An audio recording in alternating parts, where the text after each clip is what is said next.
Welcome everyone to the broadcast. Hello, everybody. Happy Friday, everyone. Hope you're having a fantastic night tonight and a great start to your weekend. Hello, Rory. Welcome. Hello, everybody else. Hello, folks. Here we are. Ladies and gentlemen, I am the sharply dressed man playing some Pathologic 3 tonight. Hello, Writer Plays XD. Welcome. This very well might be the final stream for the game. We'll see. I have like 6.5 hours to play the game tonight. We have one more like in-game day left to play through. I feel like we should be able to get it done. We'll see. If it ends early, I'll be honest, I don't know what I'm going to play after this. Yeah, so we'll see how it goes. It's going to be an interesting night, either way. This game has been an absolute joy to play so far. I really love it. I know it's not for everybody. Very narrative heavy. It's kind of like a slow burn, psychological thriller. But man, it's really fun to play. We discovered like a lot. We wrapped up many of the plot points last time on Wednesday. So I feel like the final day is going to be pretty quick. And then we're going to get to the end. We'll see what that involves. I have no idea. Hello, Bubbler. Welcome. Thank you for the compliments. Appreciate that very much. Can't wait to see the next game from this studio. On the title screen, it says that they're making Darkwood 2. I've never played Darkwood 1. I think it's like an isometric horror game. I'm not mistaken, right? Isn't that Darkwood? And somehow this game, I think this game and Darkwood are like supposedly set in the same universe. But, yeah, who knows? Who knows? I think developers just kind of like drop little Easter eggs like that periodically just to, drum up support.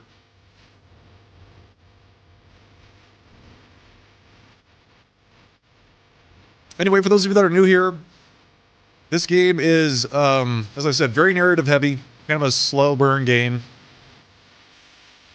It takes place over 12 days in an unnamed town that is being ravaged by a very deadly plague. And in Pathologic 3, you play as a doctor. You're the doctor, Daniil Damkovsky, who your job is to make sure that the town doesn't die. You have to save as many people as possible. Hello, Ada. Whoa, is that Pathologic 3? It is. Yes, I know. I'm excited about it, too. Dr. Sharp. Yeah. Actually, Dr. Dressman. Sharp Lee Dressman is my full name. Dr. Dressman. Anyway, I'm gonna go and get started. I don't want to run out of time tonight. I want to get it done. But if it goes over, that's fine too, because I really enjoy playing it. So if it goes until Monday, that's also fine. Let's go.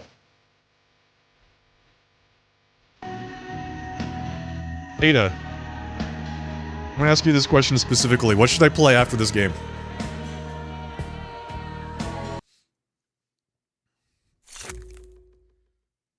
Don't say Fortnite. We're not playing Fortnite.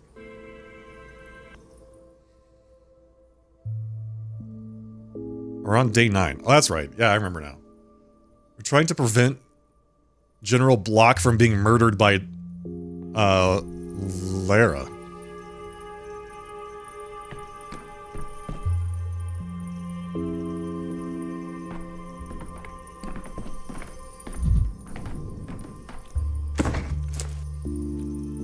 Lara keeps killing General Block. And while General Block may not be like the world's most virtuous man, he doesn't deserve to die either, so I need to stop her from killing him. And also, if he dies, then we lose the game. Hyperdimension Neptunia. Alright, got it. Which one? Tired of this noise. 。 . 。 . 。 . 。 . 。 . 。 . 。 . 。 . 。 . 。 . 。 . 。 . 。 . 。 . 。 . 。 . 。 . 。 . 。 . 。 . 。 . 。 . 。 . Anyway, I'm gonna go ahead and get started. I don't want to run out of time tonight. Hello, Hockey Pugs. How's my day going? Very well. It is, Friday. So things are always great on Friday. Hyperdimension Neptunia Rebirth 1. Okay. Okay, can you give me a plot synopsis?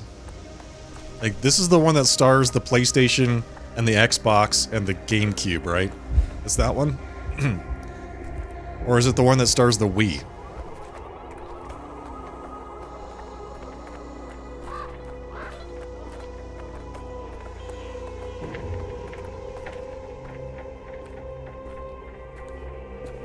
It's $15?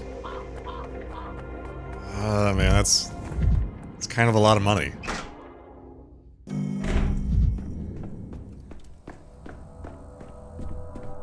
I've had enough.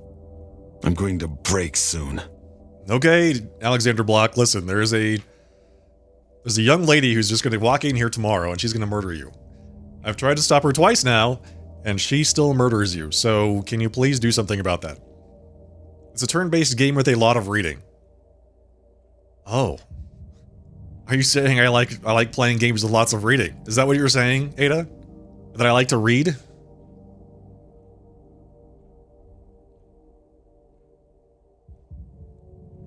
Ah, okay. Steam Summer Sale 2026 is starting in late June.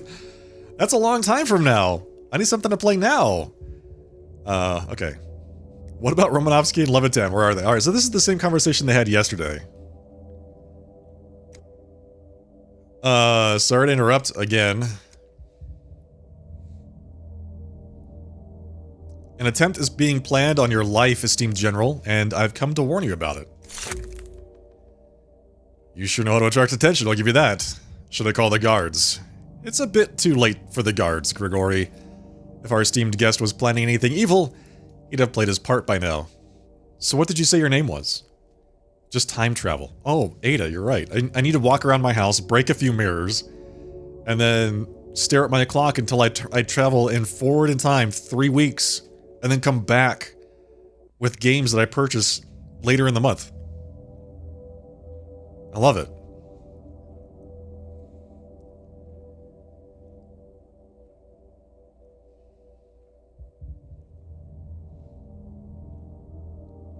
Tomorrow morning, Lara Ravel, the daughter of Captain Ravel, will shoot you in the chest with a 2-shot debutante. What a bizarre twist of fate. Lara Ravel is here, but why would she... What's giving you the idea that she's planning an assault?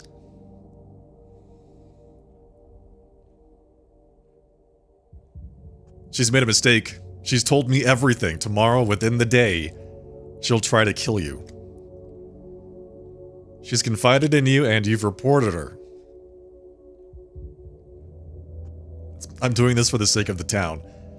We're at the brink of a mass upheaval as it is. Add to this a few hundred armed soldiers without a general. What are you suggesting? Isolate Lara for the time being so she can't harm you. Just put her in jail! Put everyone in jail! You would like a short game? Or it doesn't matter? I would like you to make a recommendation.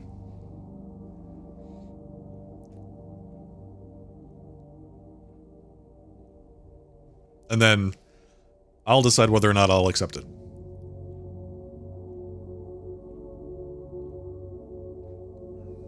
Brent Beholds, hey, thank you very much for the raid, Brent. How's it going tonight?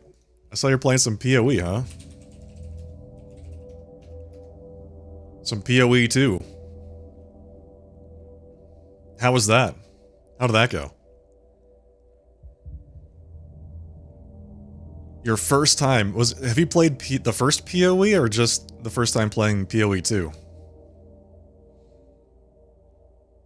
Ladies and gentlemen from Brent Behold's chat, by the way, hello and welcome. I am the Sharply Dressed Man. We're playing some Pathologic 3 here tonight.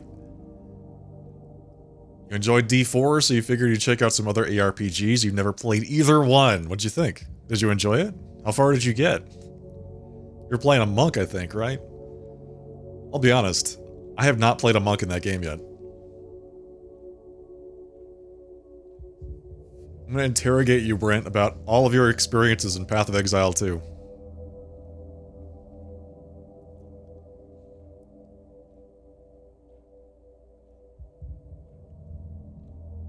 You're in Act 2. Oh, nice. What'd you think about the final boss of Act 1? The big wolf. I had a lot of trouble with that boss. The first time I fought him. Let's see. Do you know why I'm here? The reason why I'm exiled to this middle of nowhere? They said many things in the capital, for example, that you tried to take the parliament by force. Wolf guy was hard. Yeah. The bosses in that game are no joke, man. I don't know, they're really highly tuned, I think. The end act bosses. There's even some, like, mini bosses that are really, really strong. Well, cool. Hope you enjoyed PoE 2. I've got a few hours in that myself. I find it very hard to play. Personally, because I'm not great at, like, the scaling aspect of Path of Exile. So it's hard for me to, like, make a build that actually works and can kill stuff effectively. Let's see. I was trying to stop the war to end it. Our government has been spilling blood for years with just one purpose: to prolong its power. The war has no other sensible goal. I was trying to stop this, but I was betrayed and punished. They wanted to hang me, but they were too scared to do that. Decided a public reprisal against a general who's popular with the masses would lead to civil unrest. So they chose the middle ground. They're trying to discredit me, waiting for my mistake. And here you want me to put Ravel's daughter under lock and key on the very first day. Fairy Fencer F. Okay, I'll check it out. Thank you for the recommendation, Ada. I will check it out.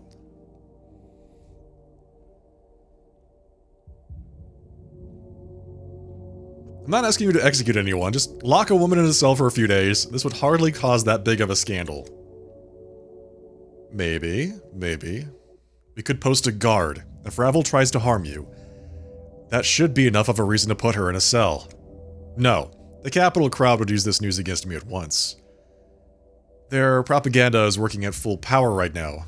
I can see the newspaper headlines already. They'll be stressing that I am a pariah, hated by the people. Look, ordinary people shoot at block.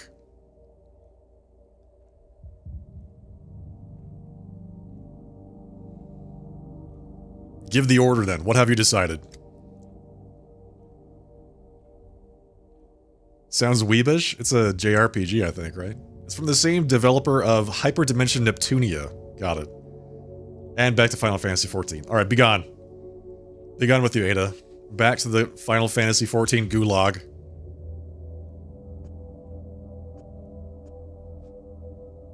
There is no gracious way out of this dead end, but there is one that's bloodless and safe. Thank you for choosing it.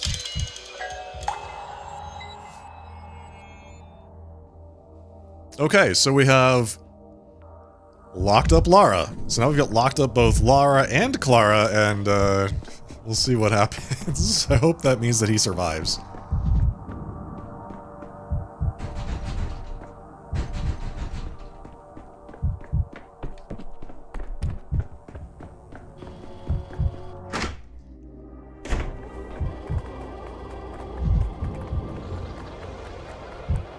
This is what happens when you cross Daniil Denkovsky. I put you in jail. So we put 2 people in jail now. There are only 3 jail cells, and we put 2 people in them. Let's go back to day 10. I'm telling you, if he's still dead by the time I get to day 10, then I don't know what to say. Maybe he really does just deserve to die. We'll have done everything that we possibly could to save this man's life. And it would just not work. Alright. Use. Back to day 10.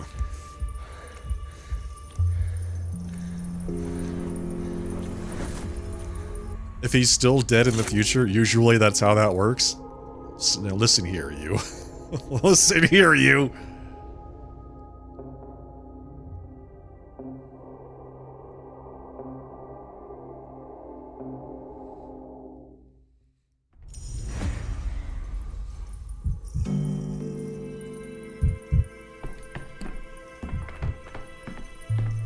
Okay. Something has happened. We still can't get to day 11.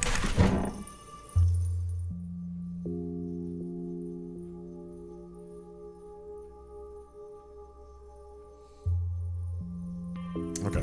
Well, let's go check on him.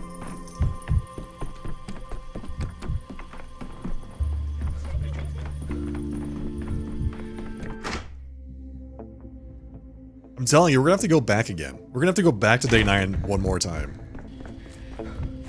To stop Lara from shooting the general. Or, you know what I bet it is? I bet somebody else killed him today. I bet somebody else killed him. If it wasn't Lara, it was Stack. Or somebody. Только не убивай. Or maybe it's, yeah, it might be Artemis.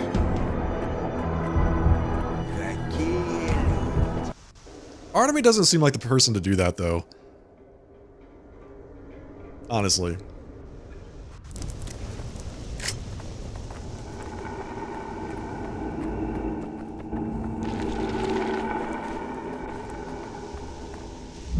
Oh, hi. I don't have any of my items on me. Oh, good. Means we have to go back immediately, otherwise we're going to die.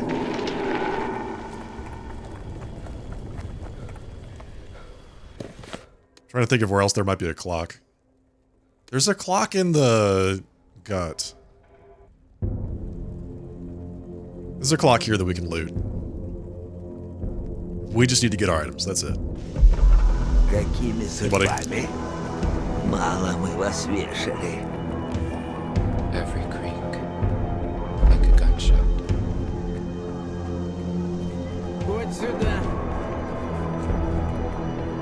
Не бойся, не бойся. But I can use the clock here too? What? I thought I had to use the clock in the Stillwater. Hello, Capella. Future White Mistress, except not anymore. Now she's the future head of the old Gimski family. Стой, стой, стой. It was Как? riot and Брат, не убивай. Брат, не forgot that убивай. there's so much of the world. Here we go. This is our third attempt to save General Block.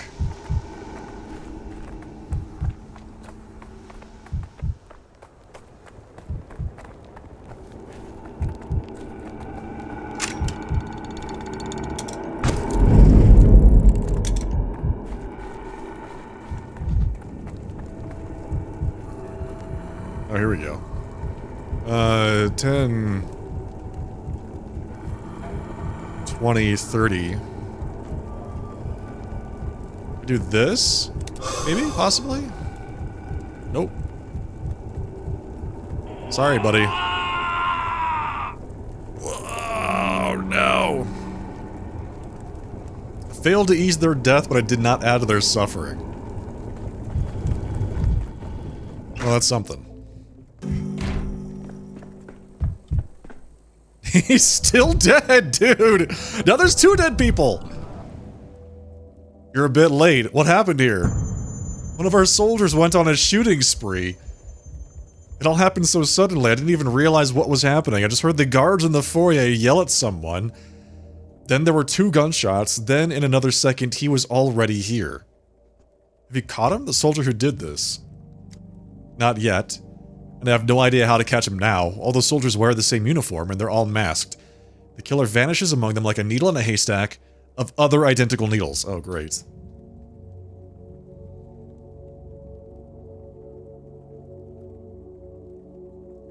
How come he killed everyone but decided to spare your life? I don't know. Maybe he was in a hurry. He had a revolver, spent 2 bullets on the guards, came in, shot me almost without looking. I fell down. I heard him say something to the general and shoot him 3 times. Then there were just clicking noises. He was out of rounds. Wow, he just shot him until he ran out of bullets. What did he say to the general?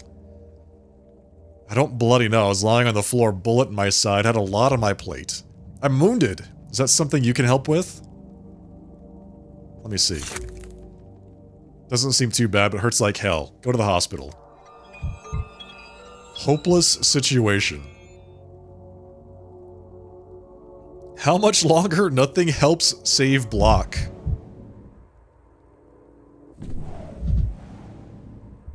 The harder I try to help, the more innocent victims. There's no choice. Small bullet weighted in a small pistol.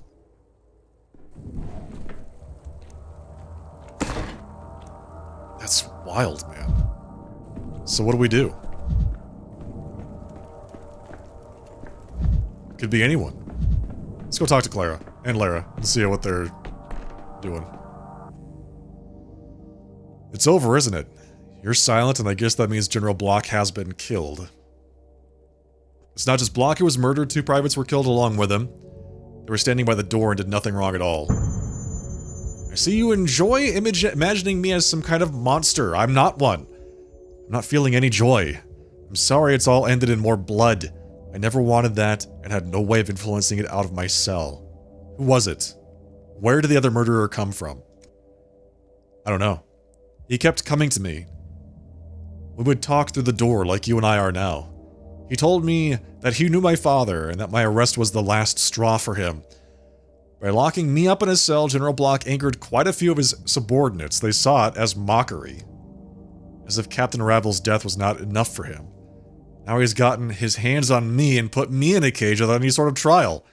In giving their order to arrest me, General Block has signed his own death warrant. So he's in the military. Block's murder has stirred up riots in the streets, oh my god. Even if I did know, why on earth would I tell you? Torture me, threaten me, do whatever you want. I will tell you no more.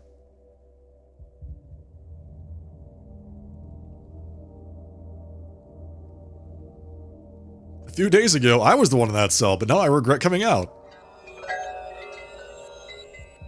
Okay. Accomplice. This time Lara was helped by an unknown colleague of her father. He couldn't be caught, no leads. The choice from the very beginning was between Lara's life and the town's life, and this choice has already been made for me. All I can do is accept it?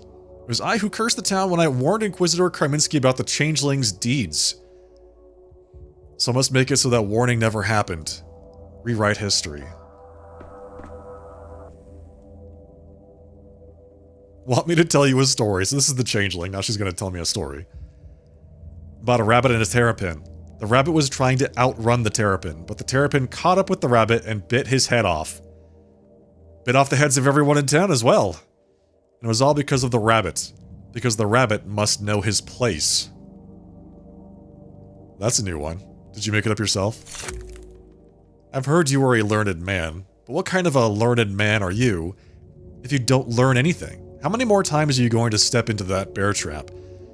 The town will die out tomorrow. Everyone will die because of you. The time will take its own anyway, and you won't be able to stop it. So in order to save the town, Lara must die. You don't have to sacrifice anyone. What's made you think this story was about you? The haughty bachelor believes he's the main hero? Cute.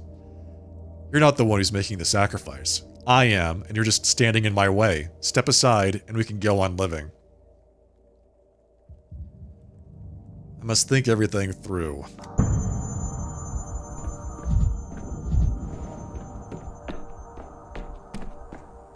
Okay, so we got an achievement for trying our best to protect General Block. Hey, Rune. Which means to me that General Block was doomed from the very beginning. There never was any saving General Block. Unfortunate.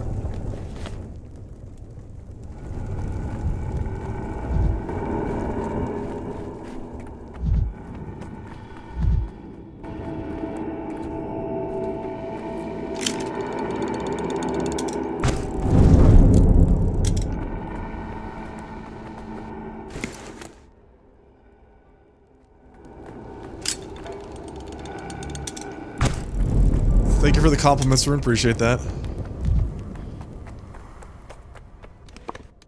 Okay, well, let's head back. I guess I could have used the clock there. I need to get used to that. I feel like at some point we gained the ability to use all these other clocks to time travel. We weren't always able to do that.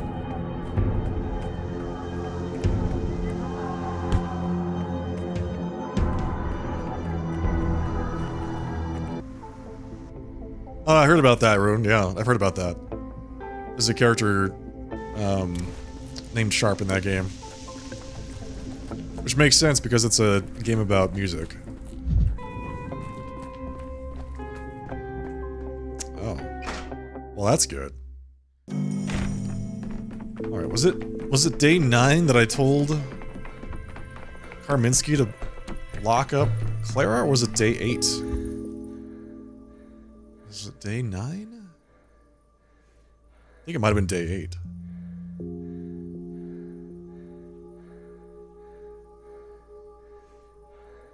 It's kind of hard for me to remember. Experimental group, what is this?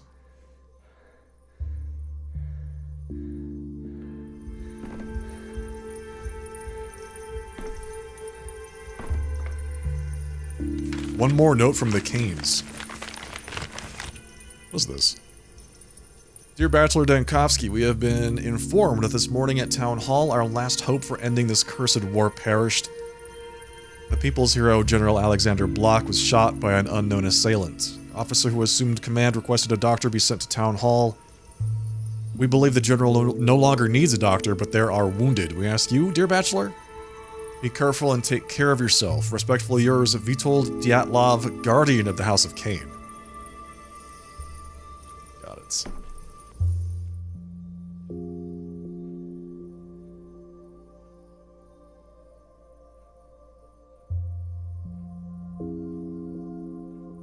Powerless to help Yulia. Where is that? I have to reset whatever event that was.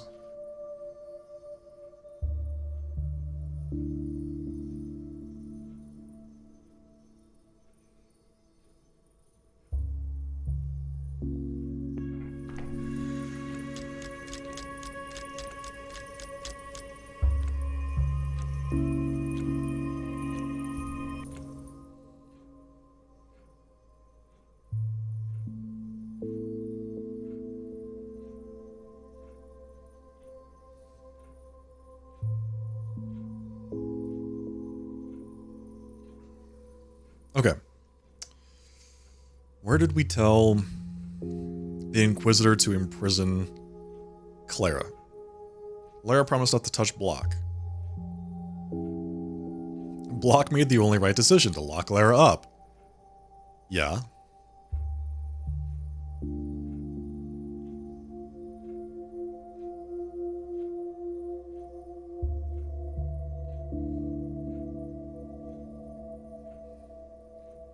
This is where we got the records for the first plague.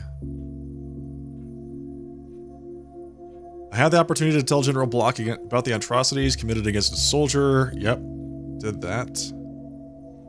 Katerina survives. Yeah. Correctly diagnosed all the people. Yeah.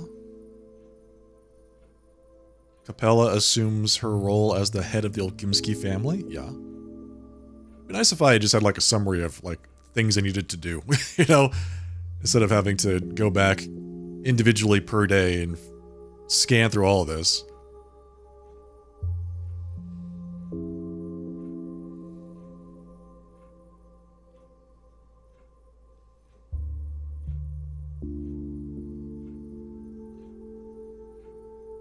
Okay. Leader at headquarters. Alright, that's right. We got Khan to go back to the polyhedron. Let's see, Simon. Where is this thing? I can hear my cat snoring again. How does one tiny little cat snore so much?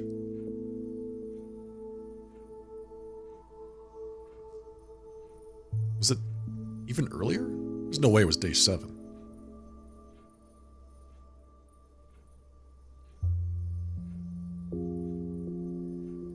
Day 7 is when we had the trial. We acquitted all of the people of their guilt. We were able to save everyone. Okay. Eva. Restored all of our decrees by hand after the cow ate them.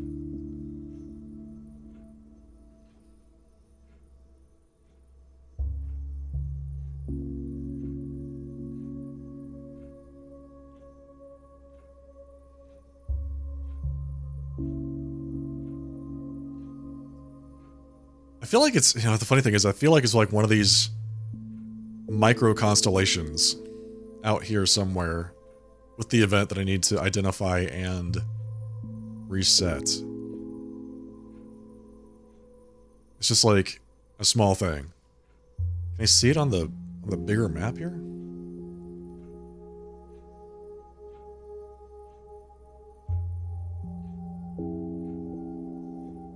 Artillery-equipped army comes to town. Eva is dead in every timeline. Stillwater has been empty for many years. Alexander Block was killed. Yeah. Assassination attempt is being plotted against Inquisitor Karminski. Aglaya Lilich is in town. Yeah, all this is right. The plague is undefeatable. Yep, we knew that already.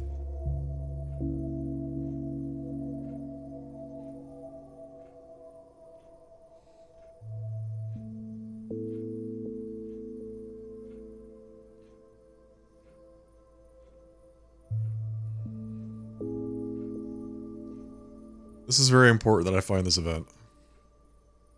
I wonder if it only shows up on the day of the event. Because there are certain things that you can only see when you're actually, like, in that day, looking at the constellation.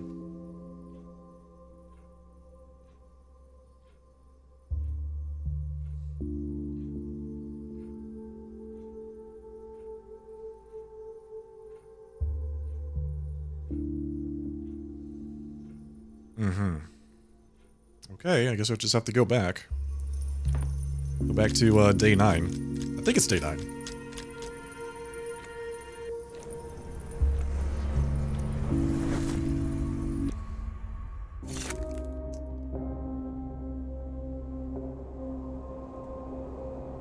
Locke made the only right decision to lock Lara up.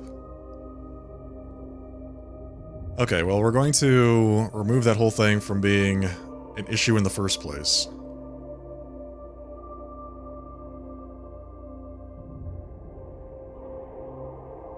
Simon and Isidore brought the plague to the town.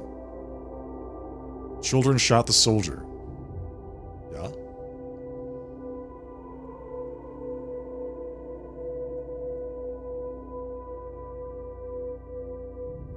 Case closed. Yeah.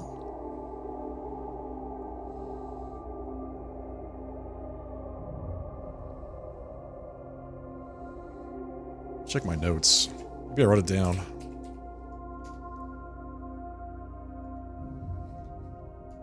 Here it is in all caps. Save Eva on day 9. Well, not only did we not save Eva, she's dead forever. In every possible alternative future.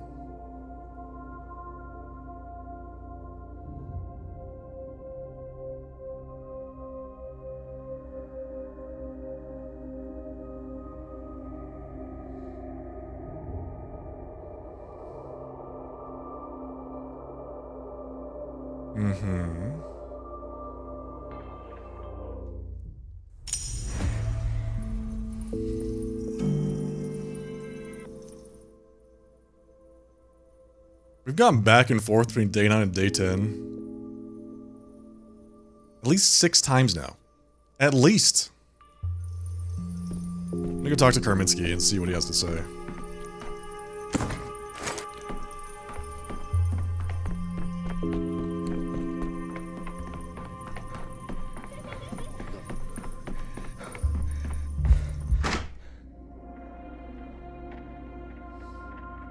See, I knew that there was something weird about this whole thing.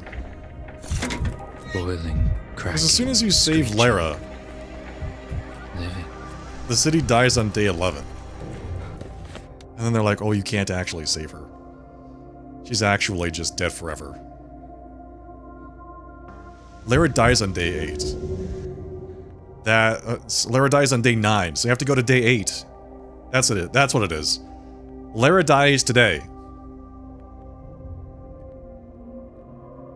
And then you have to come back here to talk to her.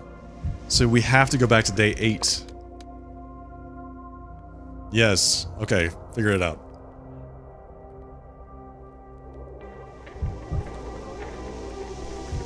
Even though it's not visible on the constellation. It has to be day 8. You put the changeling in jail then. Lara survives on day 9. Because she would have died today if we hadn't put the changeling in prison. And because she survives day 9, then she goes and kills Block on day 10. The question is, do I have enough amalgam to get to day 8? And the answer is no. So let's go drink our potion. The universal vaccine. I'm ready to take it. All my time will be restored only once. I'm taking the vaccine. Oh, it heals you completely. Look at that. Fully restores all of your little shards and gives you back all of your time. That's really good.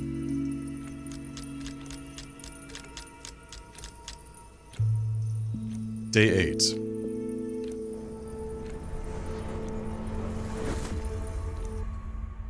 Off we go. Just have to find the right events. Caught the arsonists. Will not betray Andre.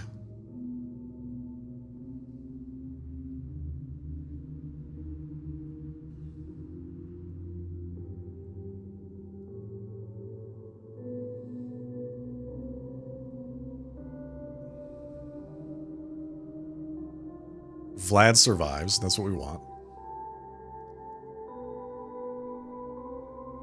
What is this?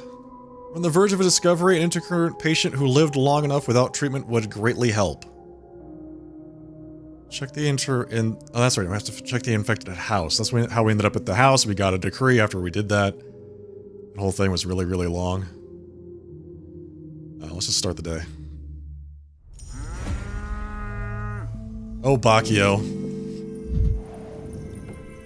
I miss our cow. Hello, Bacchio.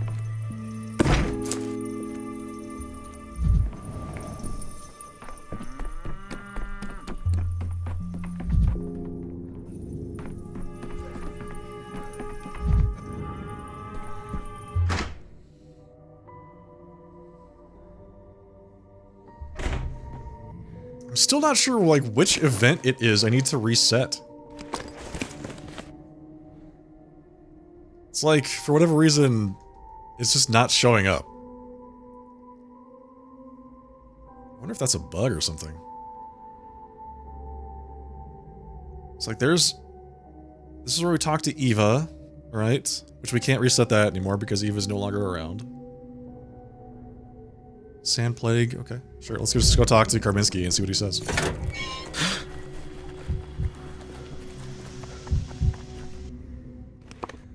We have to not jail the changeling so that she can kill Lara, so that Lara does not kill Block, so that the town does not die on day 11, so that we can go to day 11 and do stuff. Save the city.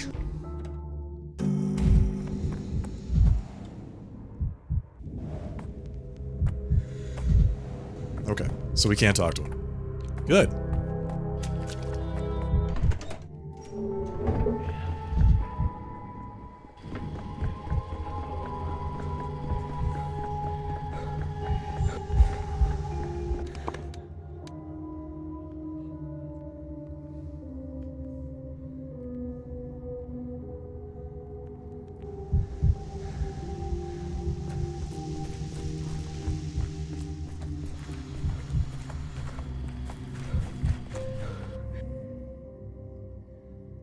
Do.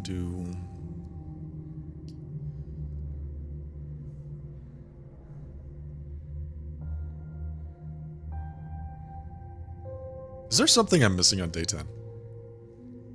We got everything, right? Lara was helped by an unknown colleague of her father, could not be caught, no leads. Do we need to go back to day 9 and reset something? Like reset this thing? Chain reaction, Lara must be dissuaded from murder. Could lead to unpredictable consequences, yeah? Wait, is the changeling in prison today? I think she starts the day in prison. Let's go talk to her.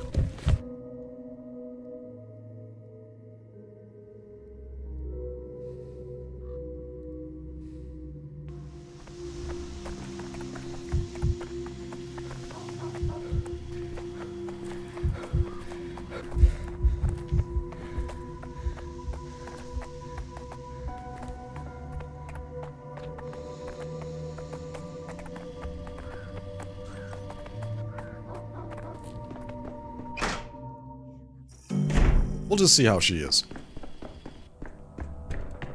Hello, Clara. Or Lara. Clara. Not here. Reckon I've had my fill. Interesting. Why can I only analyze this door?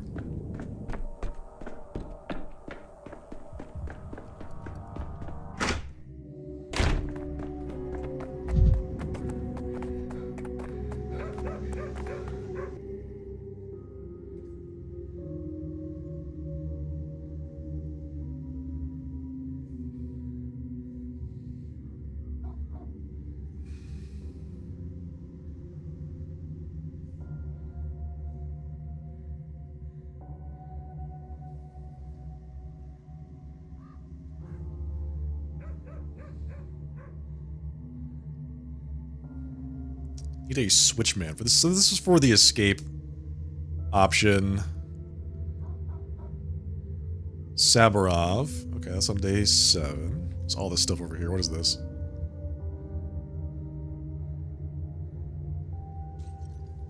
Maria saves Vlad. Victor becomes lobotomized.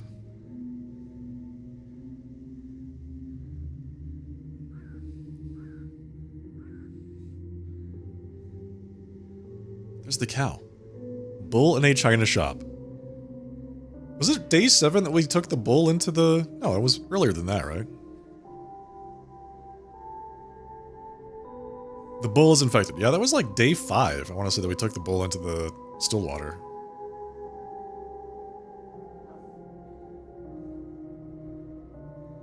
We're going to spend the entire stream just looking for this one event that I need to reset. So we can save the entire city. And I feel like I was just looking at this the other day. I'm like, oh yeah, there it is. That's the thing I need to do.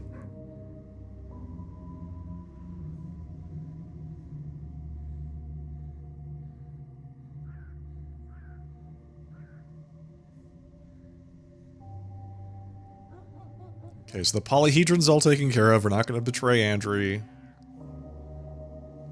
Caught the arsonists. Got a decree idea out of that. Day 7. What have we got here? We're not doing escape. That's a whole other ending. You can actually just go do the escape ending, I think, on day 10. And not even deal with the last couple days of the game. Which is crazy to me. I don't know why you would go through so much work to get to that point and then just, like, end the game. Without seeing it through to the end. Seems like a little bit of a waste. There we go. This is it. This is the one. That's it. Powers that be. The Inquisitor promised to take measures against the Changeling. That is the one.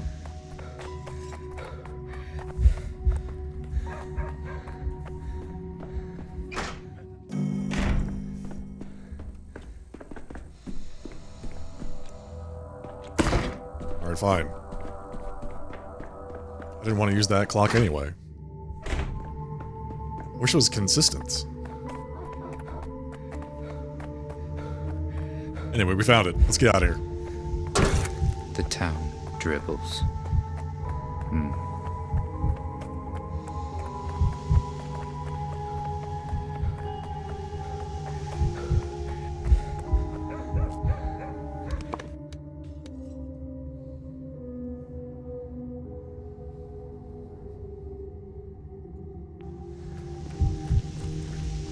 I'm really glad we had that white vaccine. Oh my god.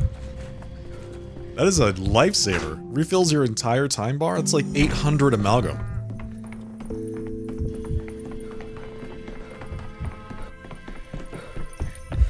Any other source gives you like 20. Alright, so we have to restart day 8. Let's restart day 8. Also, it feels like if I had just ignored this whole quest line from the very beginning, we wouldn't have had an issue.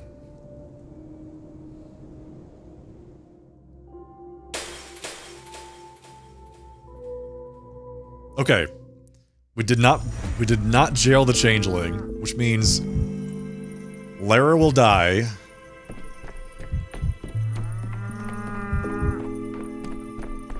Preemptive strike.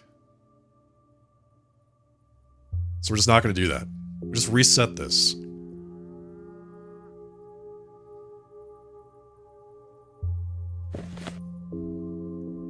Right, so if we go visit... I'm just going to double check. If we go visit the changeling in the flank, or whatever this is. This place. Yeah, the flank. She should be sitting there above Lara's dead body. And the changeling being the changeling, I wonder if she's going to be saying something like, oh yeah, well see, I told you. You should have just listened to me at the beginning. If only you had listened to me from the very beginning. You wouldn't have had to deal with any of this.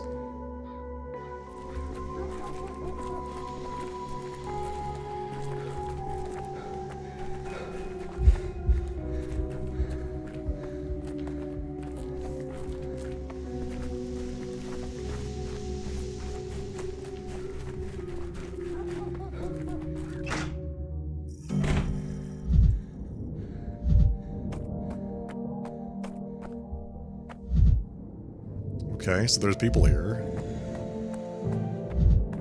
Interesting.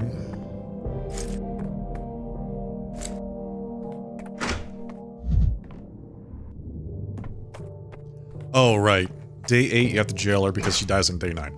Alright, well, all of that being aside. So she's alive for today. Let's go back to day 10. It should be, if we go to the check the... We can very quickly tell whether or not it worked. We can check the decree board. And if the decree board shows that we lose, then, we didn't do it right. Still.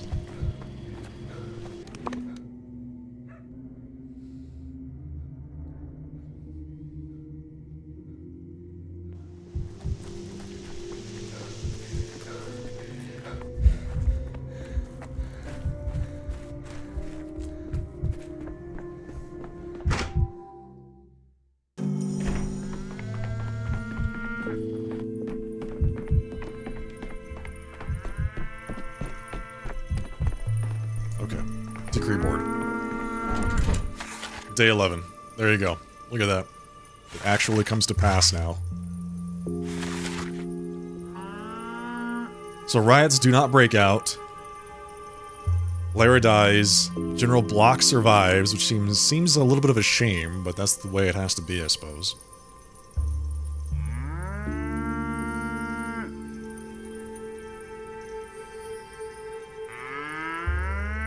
If General Block dies, the army goes out of control. Maybe on day 11 we figure out a way to make this all work. I'm excited. Here we go. This is like the last playable day. In which some thanatological theses are being practically proven.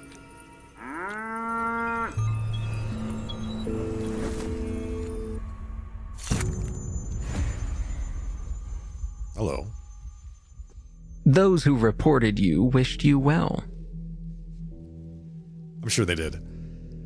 Day 11. No use beating around the grave, as the saying goes. If the reports are to be believed, this was the day you finally lost all authority. The hospital was shut down and utterly destroyed. The town was controlled by the army, and you were useless.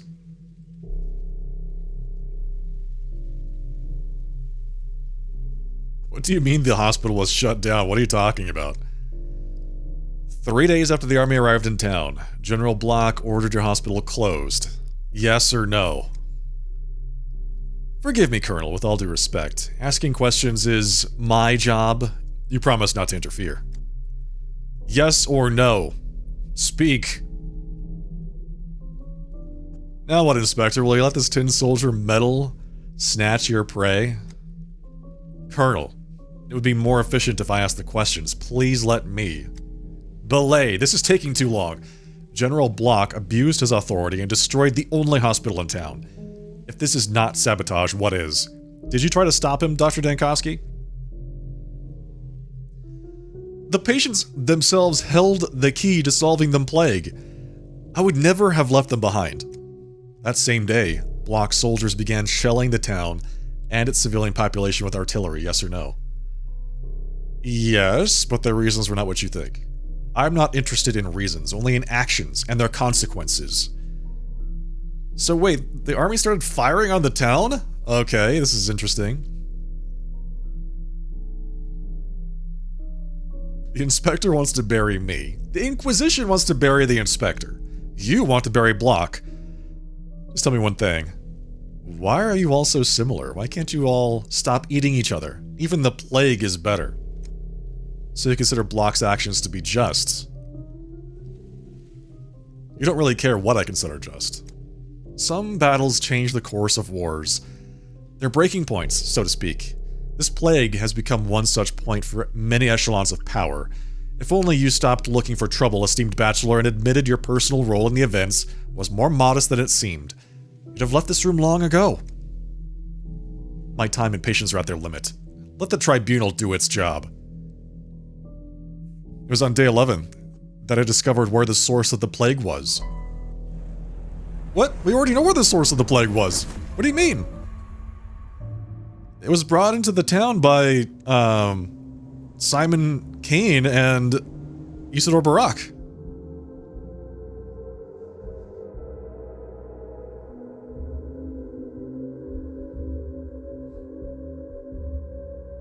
Alright, day 11.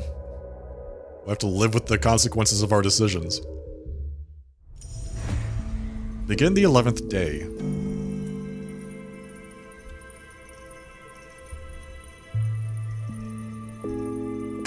Stop staring at me. Push over. Sounds like they're already shelling the town. Emergency command resources, minus 30 unrest. I hear the thunder of cannons.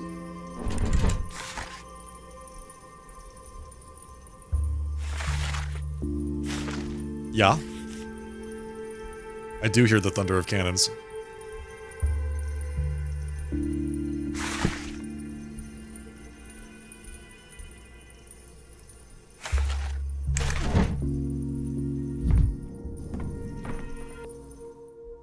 What was this? Monstrous cannon shots shook the town. What is the army doing? Intercurrent assistant. I must prepare a new vaccination. I can't imagine how I'll manage without Yakov Little's help. Or Yakov. Andre asked me to look after his brother. If he shows up at the cathedral at the wrong time, there'll be trouble. Oh, the murder plot is today. Oh. Oh. I see. Eesh, okay.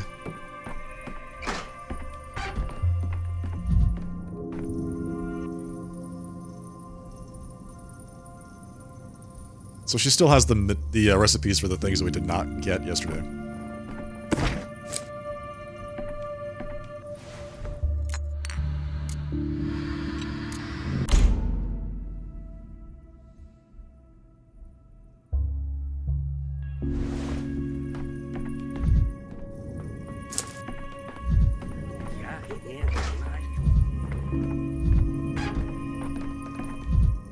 Who's... Oh, that's the caretaker. It's like, what is he doing here? He's just sitting in the corner like a creep.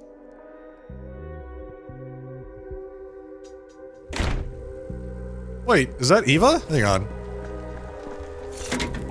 I could use some quiet. I had no path. I walked between states and won my freedom. I remember now, it really is hard to leave this town. Backwater, trains rarely come here. But they're not the problem. People grow into their land. That's the problem. But this umbilical cord needs to be cut. Otherwise there will be no life. No life. Are you really going to leave? Aren't you? Why don't we leave together? That's almost unavoidable. The trains come too early. We will probably get on the same one. But I'd like to be alone. Good luck, Eva. If only I could wish you happiness.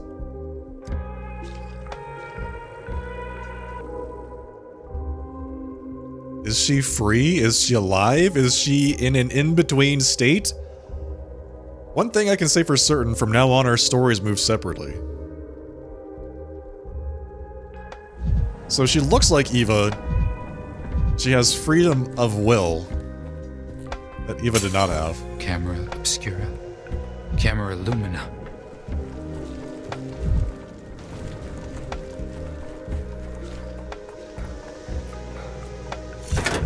Misophonia, Dankovsky. From the stone yard, the casualties and destruction are not visible. So let's say, whoa, jeez, okay. The entire town is just blanketed in plague. My goodness, what? Oh, because it's like, today the plague went way up. I saw that on the decree board. Colossal guns are positioned on the railway. Today they were put to use. Okay, got it. The chaos in the town doesn't cancel the daily routine. Patients, diagnoses, vaccination. Let's go play doctor.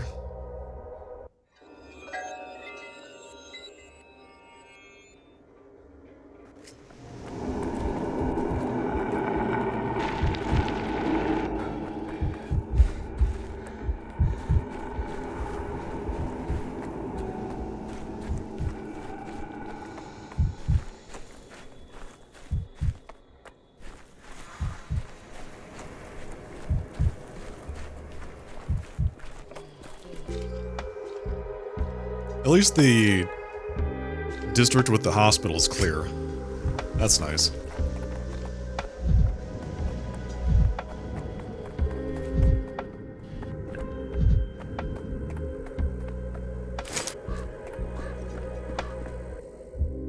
No entry for civilians. The former theater, also the former hospital, has been requisitioned for military use.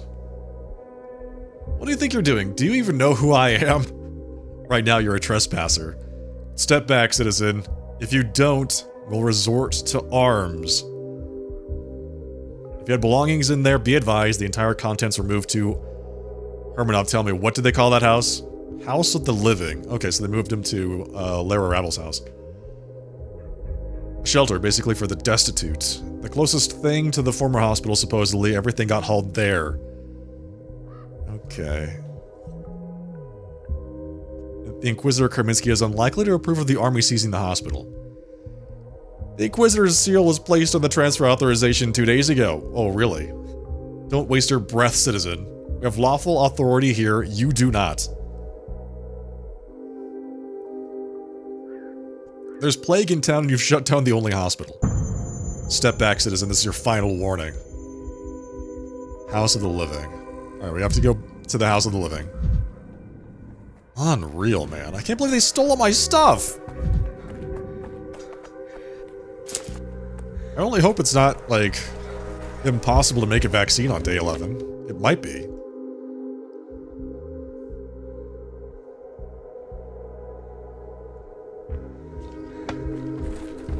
If it is impossible to make a vaccine on day 11, that actually goes a long way to explaining what happened at the very end. You know, the army comes in. Things are animated. They shut down the hospital, and then everything gets out of hand. Even though we had it, like, perfectly under control, for weeks prior to that. Superstitions aren't real. No entry for what? That's him. The head of the former hospital. Yes, me, and I'm done being patient. Sorry, doctor. We're just following orders, that's all. We're told what to do, so that's what we do. This guy is really nervous. My hospital's property is in there. Possibly the people, too. Let me through. We can't. Oh, come on, let him through. Our sergeant, Draunt, was treated by him. He was a good man. Go on in, doctor. Just don't tell anyone we let you, alright? That's better. What do you mean there's no entry? Did they, like, take away all of my patients?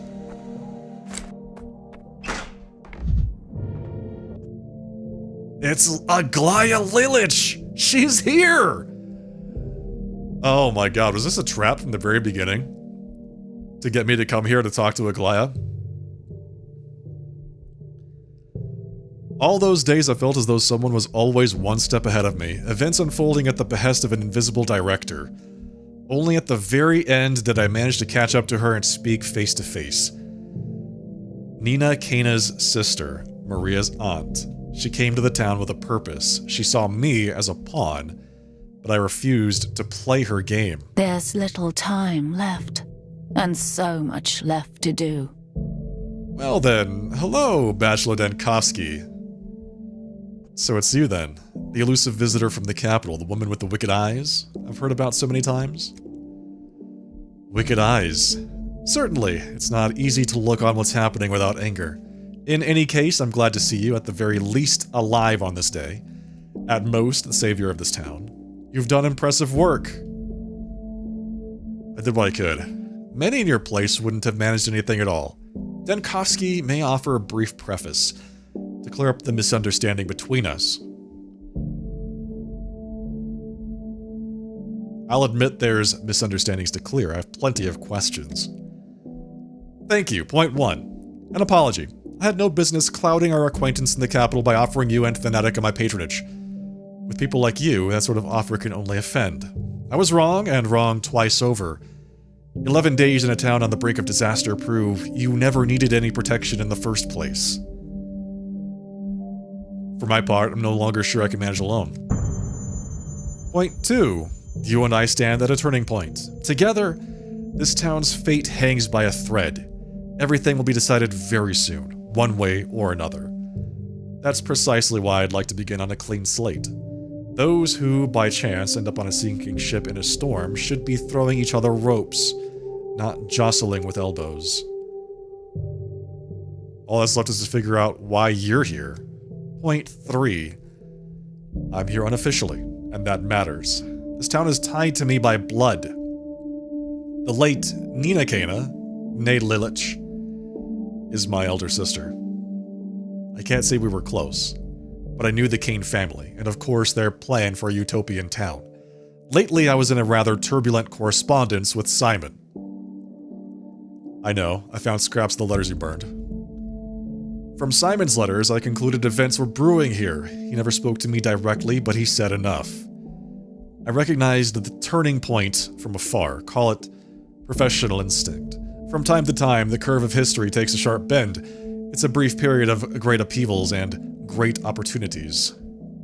And that's exactly what the Inquisitors are sent to, these turning points, yes? Of course. To keep the curve's further direction on the coordinate axes under control. But you're here unofficially. Point 4. I love it, how she's like avoiding everything that he's saying. He can say anything, and she's just going to keep talking about whatever it is she wants to say. My position within the Inquisition is extremely unstable, in fact, critical. Too many times I diverged from the general line in minor matters, that I took a larger risk, and here we are. I saw this town's turning point as my chance before any orders arrived, and I came on a gamble, on the same train as you, no less. Trains were rare here even before the quarantine.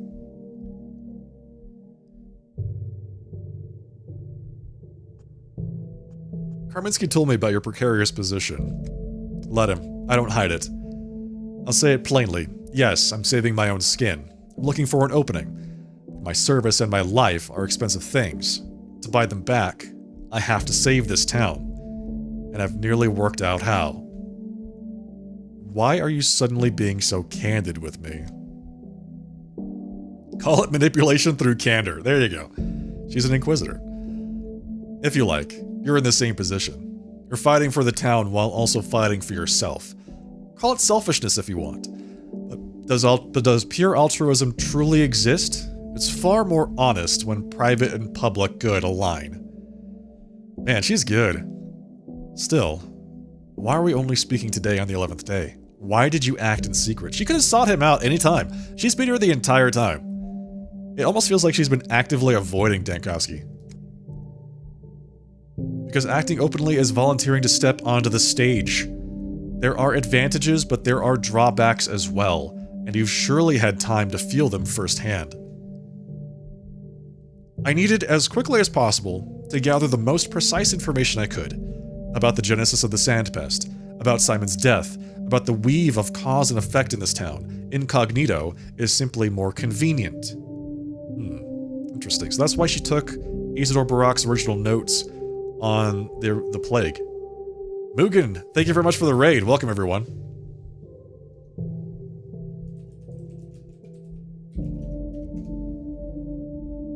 Welcome, folks. If this is your first time here, I am the Sharply Dressed Man. We're playing some Pathologic 3. Incognito is my favorite browser, lol. Domina, thank you very much for the 78-month resub. Welcome back, Domina, to the aficionados. Appreciate the 78 months of support. Incognito is your favorite browser? Oh, yeah. Control-Shift-N.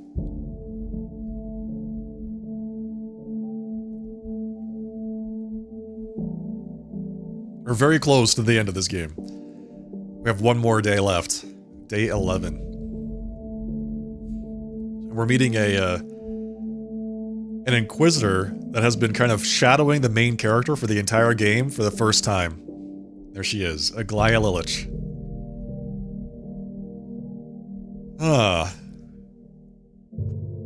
You understand how it looks from the outside, like a hidden agenda. Dankovsky, let's be blunt. You helped the town live to see this day, with your knowledge, your skill, and truly inhuman effort. I, with my own effort, can help it pass through the turning point alive. Set the curve on the proper axis. You're entitled to doubt me, but in the end, we share a goal. According to Karminski, you ought to hate every stone in this town. Even if that were true, it wouldn't matter. First, personal preferences fade in extraordinary circumstances. And second, every stone I'm supposedly meant to hate is a stone before the turning point.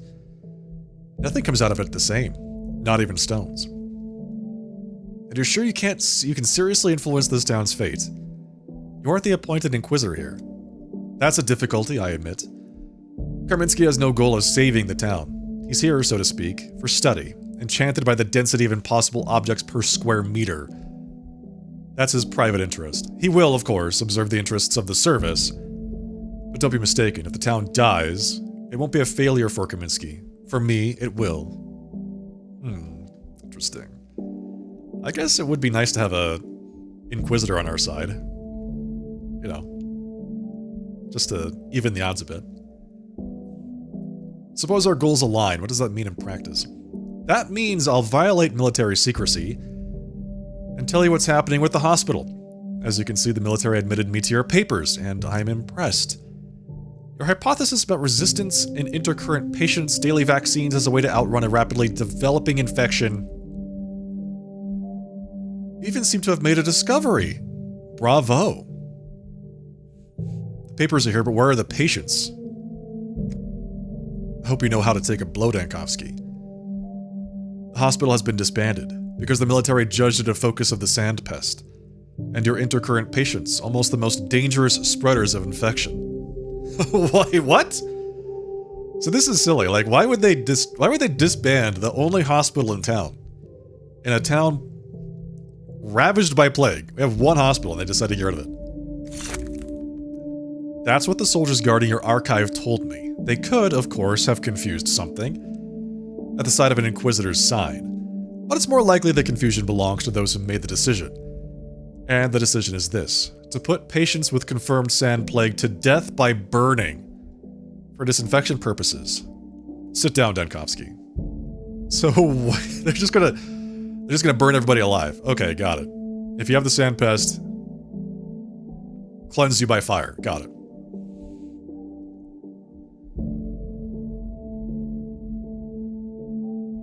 This is delirium. It can't be true. I could say I sympathize, but you have no use for my sympathy. So I'll say this. They're by the abandoned water tower. The soldiers have orders not to disclose the location. But they couldn't refuse an inquisitor, even an unofficial one. Hurry, Denkovsky. I hope we continue this conversation. I still have questions for you, but not now. Not now. Brent! No! We're not supposed to help them burn people. I won't keep you, but come back here by evening, it's important. By then I expect to have data that may shed light on the true causes of the epidemic. I'll be there. Okay, so Aglaya is apparently on our side. No, at least... presumably. And there's Clara. Will no one believe me? Will no one reach out to me? Listen, Clara, I've just about had enough of your shit, okay? I went back and forth for like 6 days trying to figure out how to save General Black. If you pour salt into a calf's left eye, it stops walking straight. It'll keep drifting left.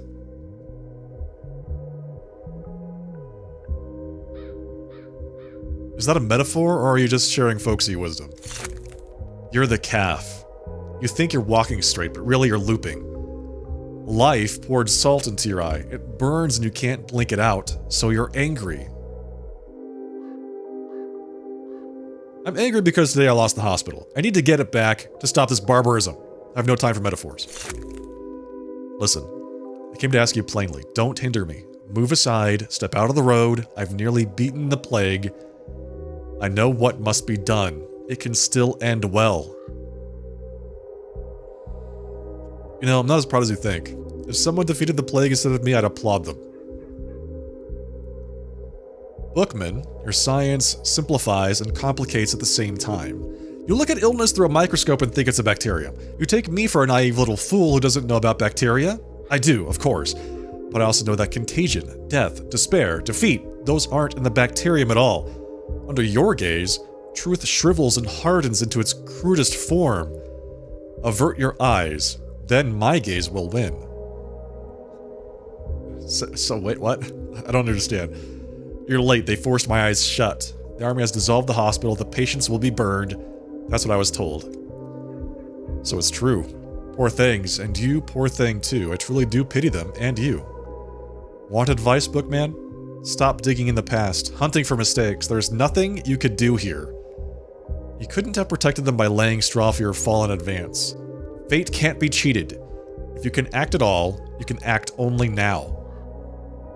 Interesting. So she's basically saying that the main trope of the game, which has been time travel, repeating days until you get them exactly the way that you want them, is actually a trap, and that you shouldn't be doing that. You should just be accepting what fate has already decided is correct. And to some extent, we've experienced that, because we've gone down these paths where the only right thing to do was to not have gone down that path in the first place.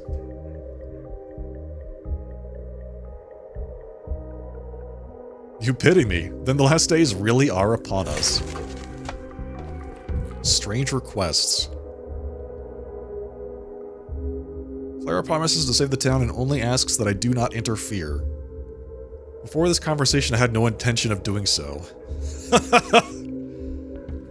Clara, I wasn't planning on interfering in the first place.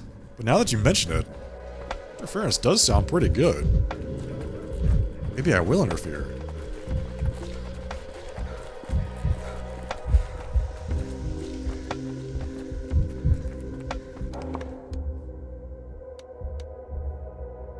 Whoops, you're damn right, whoops. What do you...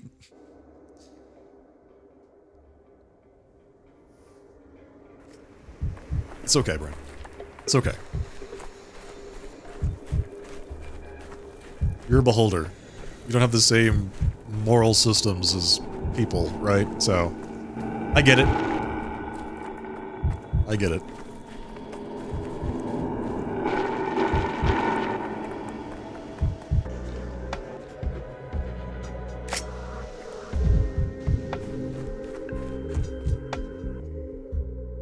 With all due respect, Your Excellency, history isn't made in white gloves. Those were your words. Where are my aides? Where's my Batman? I'm sorry, did he say his Batman? Where's my Robin? Bruce! Where is she? Anyway, I said them and I stand by them. They're Javin. Do you think I'm wavering? Not at all. I hesitated far too long already waiting on a miracle. Still, I won't give the order until nightfall to avoid clashes with the locals. The townspeople shouldn't have to watch their neighbors burned alive. No one should have to watch that. General Block, be so kind as to explain, why are my patients handled as though they were prisoners of war? You're right, Dankowski. Prisoners of war is the most accurate term for them. From the start, I should have accepted the fact that the plague is war's sister, and it must be fought accordingly. Gentle measures will bury us all. They nearly already have. I had everything under control, man. I don't know what you're talking about. My patients are the key to saving this town, and you're about to destroy that key with your own hands. Mr. Dankowski, did it occur to you to think why they sent specifically us to this town? We have a certain amount of experience in medical matters. Unfortunately, we've had to face cholera, typhus, this new influenza. General Block knows how to weigh such circumstances. I've read the hospital reports, Dankowski. The hospital didn't help us fight the plague. In fact, it was a breeding ground. People in the Marrow, the area where it stands, had an infection rate several times higher than in other districts. That's one. 2. How many patients did you manage to cure? I mean, curing it is not the thing. The point was never to cure it. The point was to create a vaccine to prevent people from contracting it in the first place. Like, everybody knows if you get it, you die. But if we, prevent people from getting it, then we save their lives. I wasn't treating them. I was studying them. That's required for to create a universal vaccine. You had a week. Forgive me, but if I keep indulging you, we'll all die. I can't allow that. Derjavin is right. Military campaigns, I've dealt with epidemics before. I admit, none so dreadful. But I learned their lesson. You can't save the healthy without sacrificing the sick. What looks like cruelty to you is actually mercy. Interesting. That will close the path to a universal vaccine for good, to protection from the plague for everyone. We both know that those sick with the plague endure unbearable suffering. And what do? Prolong their torment for the sake of an illusory goal? To you, they are material petri dishes. Do you accuse me of cruelty?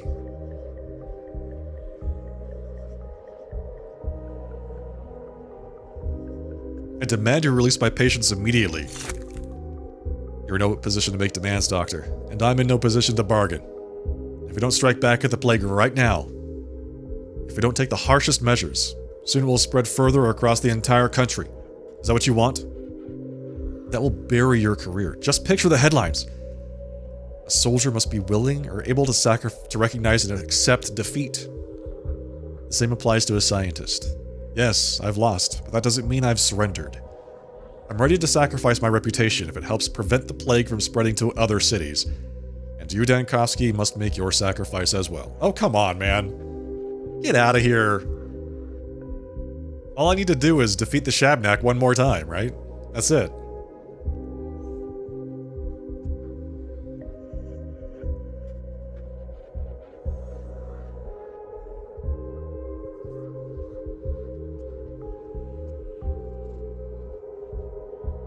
If you want to burn them, go tell them what you plan to do yourself. They have the right to look you in the eye. Don't preach at me, Dankowski. I know I'm acting monstrously. But the alternative is worse. Do you think I'll turn away, hide behind my soldiers' backs? No. This blood will remain on my hands forever, but it is necessary. You hear nothing at all. Dankowski, stop. The decision has been made. General Block's orders are not up for discussion. Stop! Wait! Do you even realize the town held out this long on our vaccines, not universal ones? But for one day they reduced infection. Without a vaccine, tomorrow may not come at all. We expect that eliminating the hospital as one source of infection will match your vaccine in effectiveness. Most likely surpass it. Oh, come on, guys.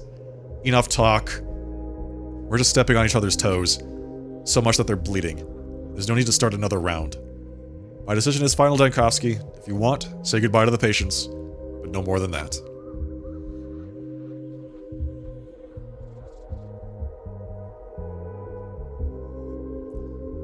A colleague of mine at the academy liked to say that power is a brain injury. Now I understand what he meant. Ah, here are my last few patients.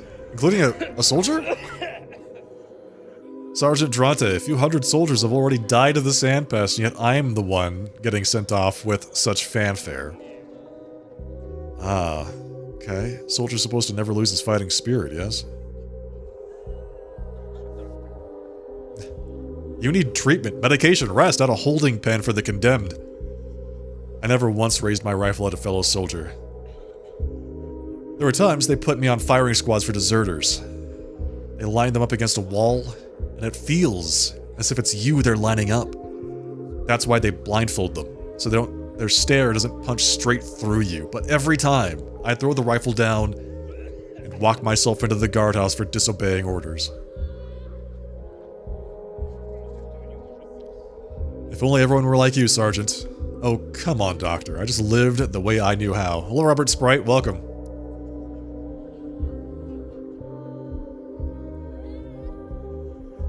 And you knew how well.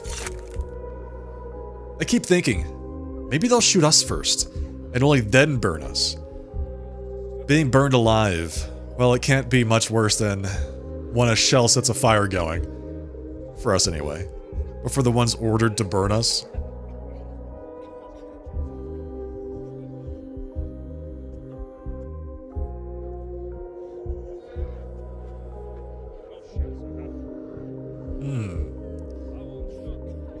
Ask your general.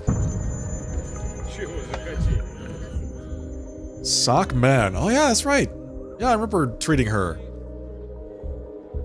Sock Main? Sock Man. And I was afraid, Mr. Dankowski, that I'd die, never see the step. Trapped within 4 walls, and now I think they'll burn us out there on the step. You're pleased? No, of course not. I'm frightened. I'm afraid of the flamethrowers, if that's what you're asking. But I must have something to console myself with. I'm glad you get to see the step. Perhaps that will really make it easier. Mr. Dankowski, don't blame yourself. You're a doctor, a scientist. What could you ever do against the army?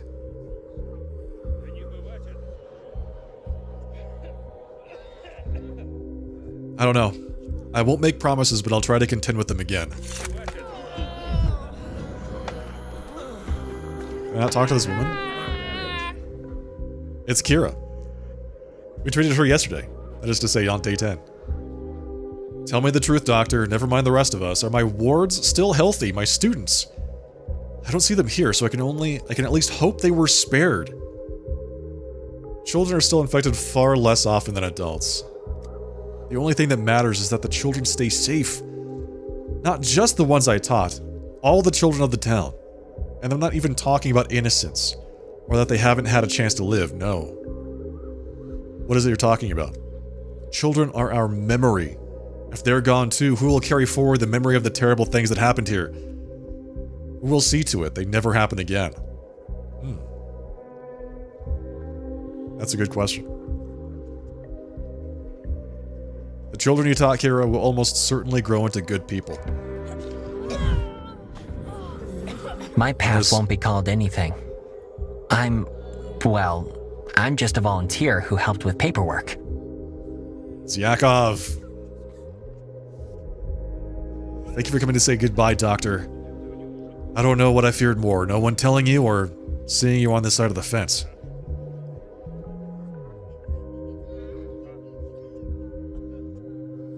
They didn't tell me a thing. I ran into a locked hospital door, and only then did I figure it out. It's vile. Swept aside like so much waste cloth. You spoke to the general. So did I. The moment they grabbed us and dragged us here, nothing affects him, not a thing. He read in his papers that the district around the hospital is the sickest, when, as they say, it's just the most surveyed. But later I got a soldier talking. They've got, what do you call it, non-combat personnel losses. They're dying of the plague themselves. The general's trying to save his men, which is understandable. So, they're getting sick. Yeah, okay. They're catching the plague too. And he's trying to destroy everything? I don't know. I guess he just wants to get out. He wants to solve the problem and get out. I think he truly believes it's salvation for everyone. He doesn't want to squander his troops in a town that isn't even a war. It makes me furious, of course. The plague is chewing people up alive. There's hardly any life left to live, but no, they won't even grant that. You're one of those people too. One of the ones with hardly any life to live. You named the diagnosis yesterday, so I took the appropriate drugs for it. I'm still holding on. And it's all thanks to you, Dr. Sir. That's right, yes. Dr. Sir Dressman. At your service. You know, yesterday I was afraid of getting your diagnosis wrong. It's hard to keep a cool head with a patient you care about. I regret one thing. We didn't have time to make even one more serum. I went through the reference books. I know now it isn't a vaccine we've got, it's closer to a serum. Like you said from the start. Alright, and the irony of it. They hauled everyone here according to all our lists. There are new intercurrent cases found this morning. Some equipment as well, it's here, but no, they won't allow it, they won't. Wait, what? We can actually, like, create a serum? Today? The town needs one more serum, perhaps the final one. Doctor, if you're going to bargain with the general, bargain for something you can actually get. He won't give you us, you can see it, but he may allow you to do the work. Ooh, yes, let's go. Take care of yourself, Yakov, and our patients. Alarm bell. The bells are ringing at the cathedral. Who died? Uh-oh. Didn't manage to warn Peter. Oh. So Peter died. Okay, got it. Well, we can do that when we go through day 11 again. Got it. Yakov is ready to prepare the serum immediately, but Block explicitly forbade medical procedures. So Yakov is already, like, got everything needed.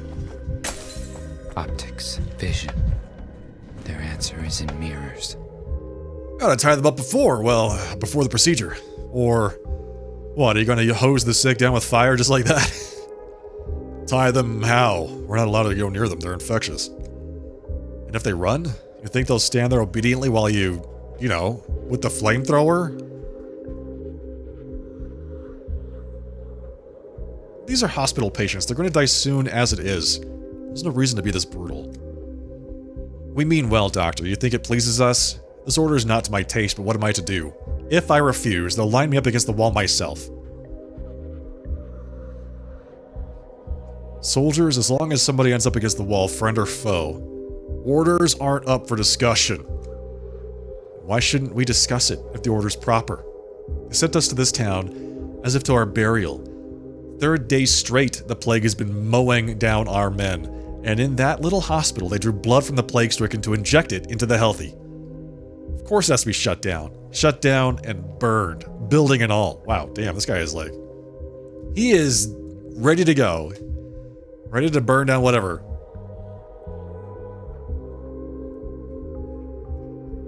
How do you beat an illness without a hospital? Why argue with us? Go argue with the general, smartass, or did you already? And he told you to take a hike. I don't get it. Block has a reputation for being a humane commander. That was before. In this little town, a single day is enough to blow all your humanity away.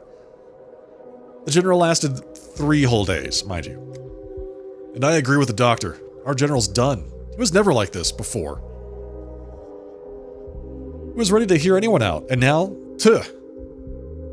You go to him with a report, and on every point he turns to that pipsqueak in the fishnet veil like he's asking her permission. Clara? Wait, he's talking to Clara? Seditious talk, have you no shame? Gossiping about the general? Don't shush me, you've got a flamethrower, sure, but you're junior by rank. I'll tell it all, everything I've been sitting on. That pipsqueak's been hanging around the general since we got here, and then, somehow, quietly, on the sly, pop. And she started twisting him around like a rag doll. True, embarrassing but true, I saw it myself. I'm bringing him a deserter under guard when he tried to flee into the steppe. Civilian, do you even know what deserter means? The regulations are strict, everyone knows what he deserves. And then the girl whispers, let him go, it's his fate. And the general, believe it or not, lets him go, even gives him rations for the journey. Honestly, it's hard to believe. I'll file a report about this talk. Mark my words, once I'm relieved, I'll report it. Today she's tardy, that pipsqueak, still not coming. An hour ago, she was wandering the sick quarter. Is it smeared with honey for her out there? You too, spinning tales that she's the plague in the flesh. An hour ago, she was sitting in the step by the altar stone. The big one looks like a bird. I saw it with my own eyes. And I saw her with my own eyes in the sick district an hour ago. I had a patrol there. I talked to her myself. She has a twin. She has a twin sister. In the fog, you can't make her out from far off. I called out, said she couldn't be there. She walks up and says, I can. And rats trailing her. Ugh. That's not good. She can't possibly be in two places at the same time, and yet we know that she can.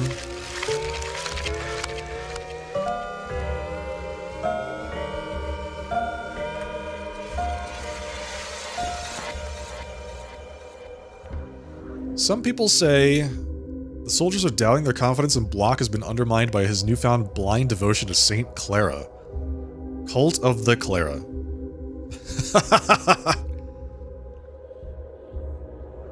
Some soldiers are convinced Clara can be found in the very heart of the plague. Others that she's praying in the steppe.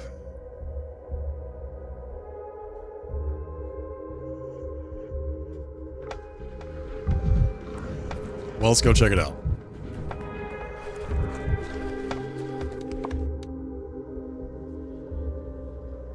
Why is there an exclamation point there? Clara was seen in the plague quarter. She's somehow connected to the rodents. Uh-huh, okay.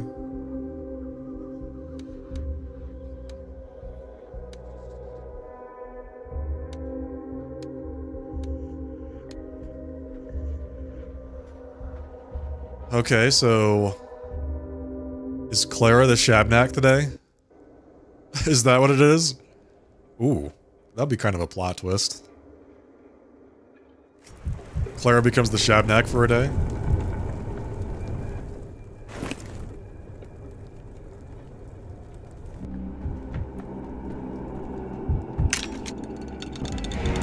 You invented this yourself.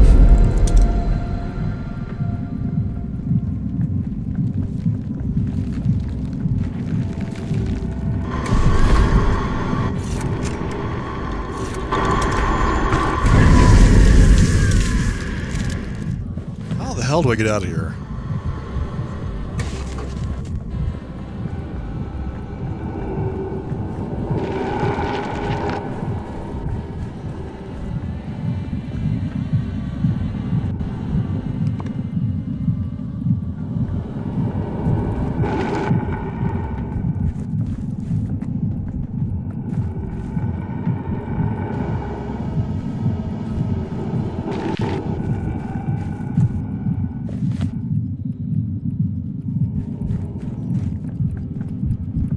It's right here. I can hear it.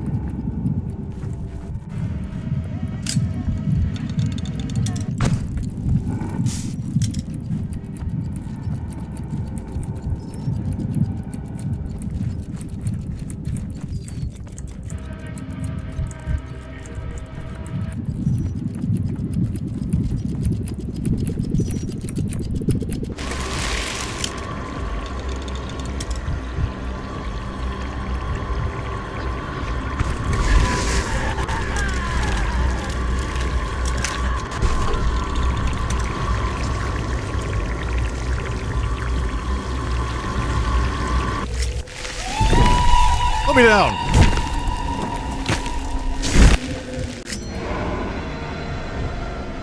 I got the sample. Let's get out of here.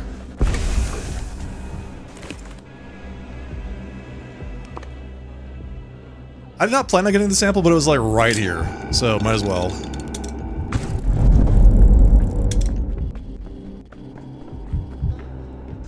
How the hell do I get out of this place? I have to go around this house? Oh god. Hello. And then down this way? Ah, there we go.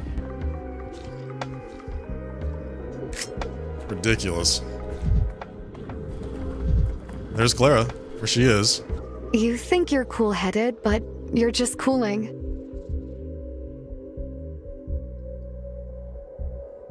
What does that mean? Grow, little wheat ear. What is she doing? What is she talking about?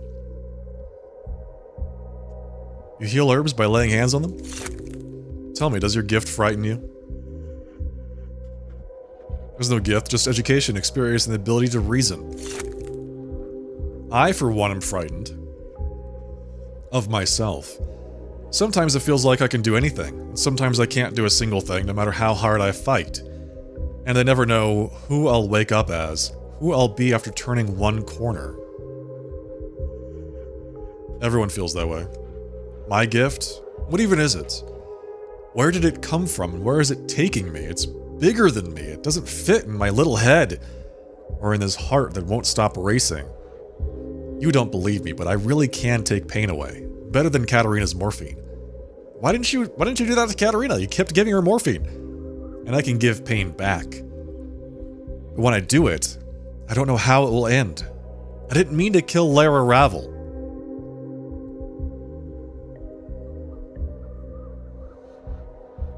Then what did you mean to do? Answer me, since you've decided to bare your soul. When I saw Lara, I understood her pain was so strong it would spill over and break the town, and I decided, what an idiot, that I could take it away. But it turned out Lara was made of nothing but pain, like a rag doll. Pull the rags out of the doll and there's nothing left. Lara would have killed General Block if she'd lived. Grow, Wheat Ear, rustle in the wind about Lara Ravel, who helped everyone and whom no one could help. So I guess she's just dead. Like, she's just condemned in this game. Judging by this conversation, there's no way to save her. She's just has to be sacrificed. That's unfortunate. I was looking for you on business. Block soldiers are convinced you nearly bewitched them, that he listens to you now. Is that true? He listens. Almost anyone will listen to me, follow wherever I point them, if only someone would point me. Can you imagine, Doctor? A general, a celebrated commander, and even he can't show me the way. He wants to bow his head to me. I'm so tired. This isn't what I wanted, to break people's will.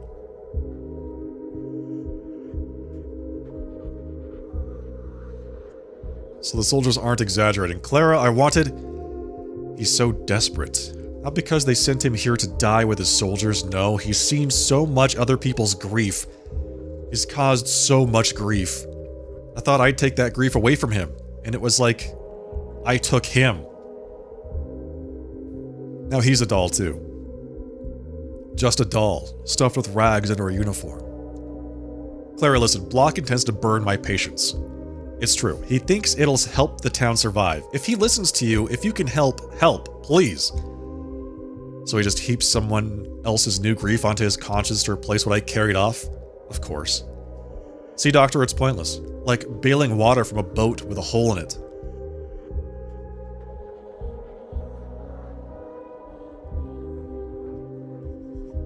What do you want in return? By the shelter you asked me not to interfere. What exactly does that mean?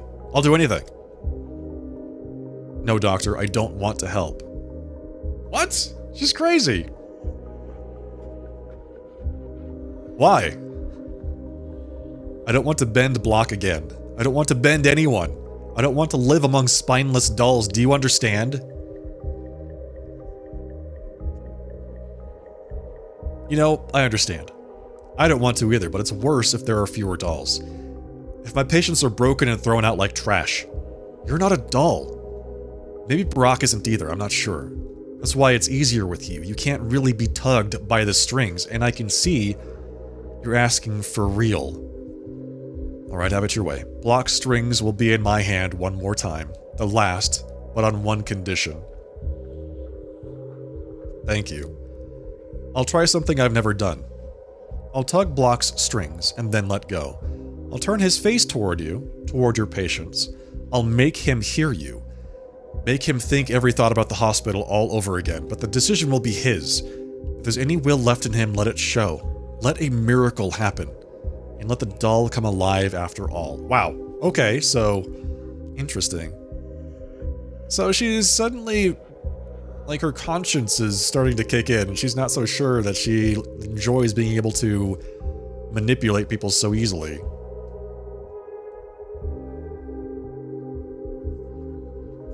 Not bad. At least there's hope now. Come what may, Doctor. Come what may. Limitation. Clara can help me with the patients necessary for vaccination and no more. That's her condition. So I have to go back to General Block. But let's develop the shot and take out the Shabnak. Why do I have to go all the way up? Wait, what? What the hell? Can't I just go straight down the road? Anyway, we have to go back to the Stillwater.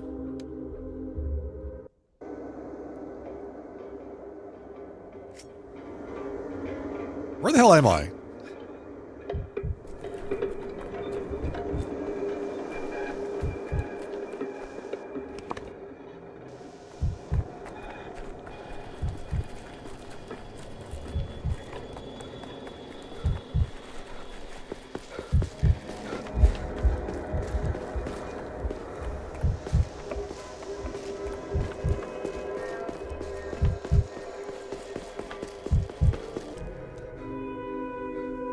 Okay, let's go back to Stillwater. We'll defeat the Shabnak one more time. The final time in the game.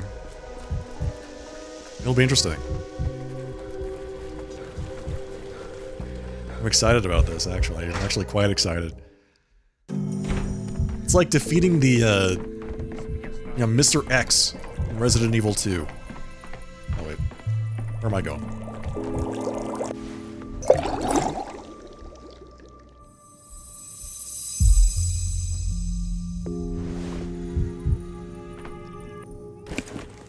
Okay, we are prepared. Let us go. Do battle.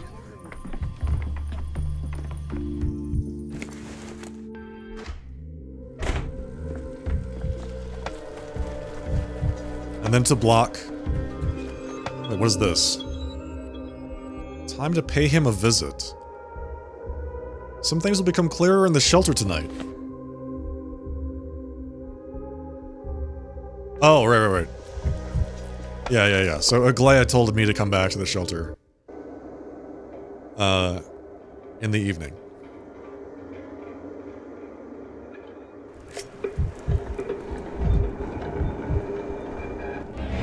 What the hell?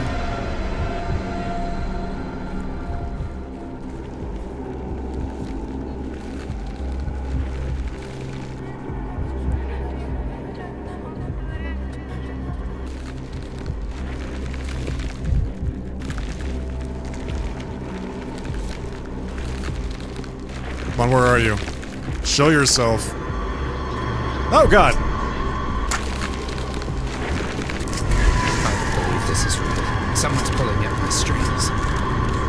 Bye! Yes! Eradicate the Shabnak once and for all. Done. Ooh, that feels good. Goodbye. It's more like murdering Princess Peach in a Mario game. Brent. It's not like that at all, but I see what you mean. Is a hand? Or is it just the fingers? Or the prints themselves?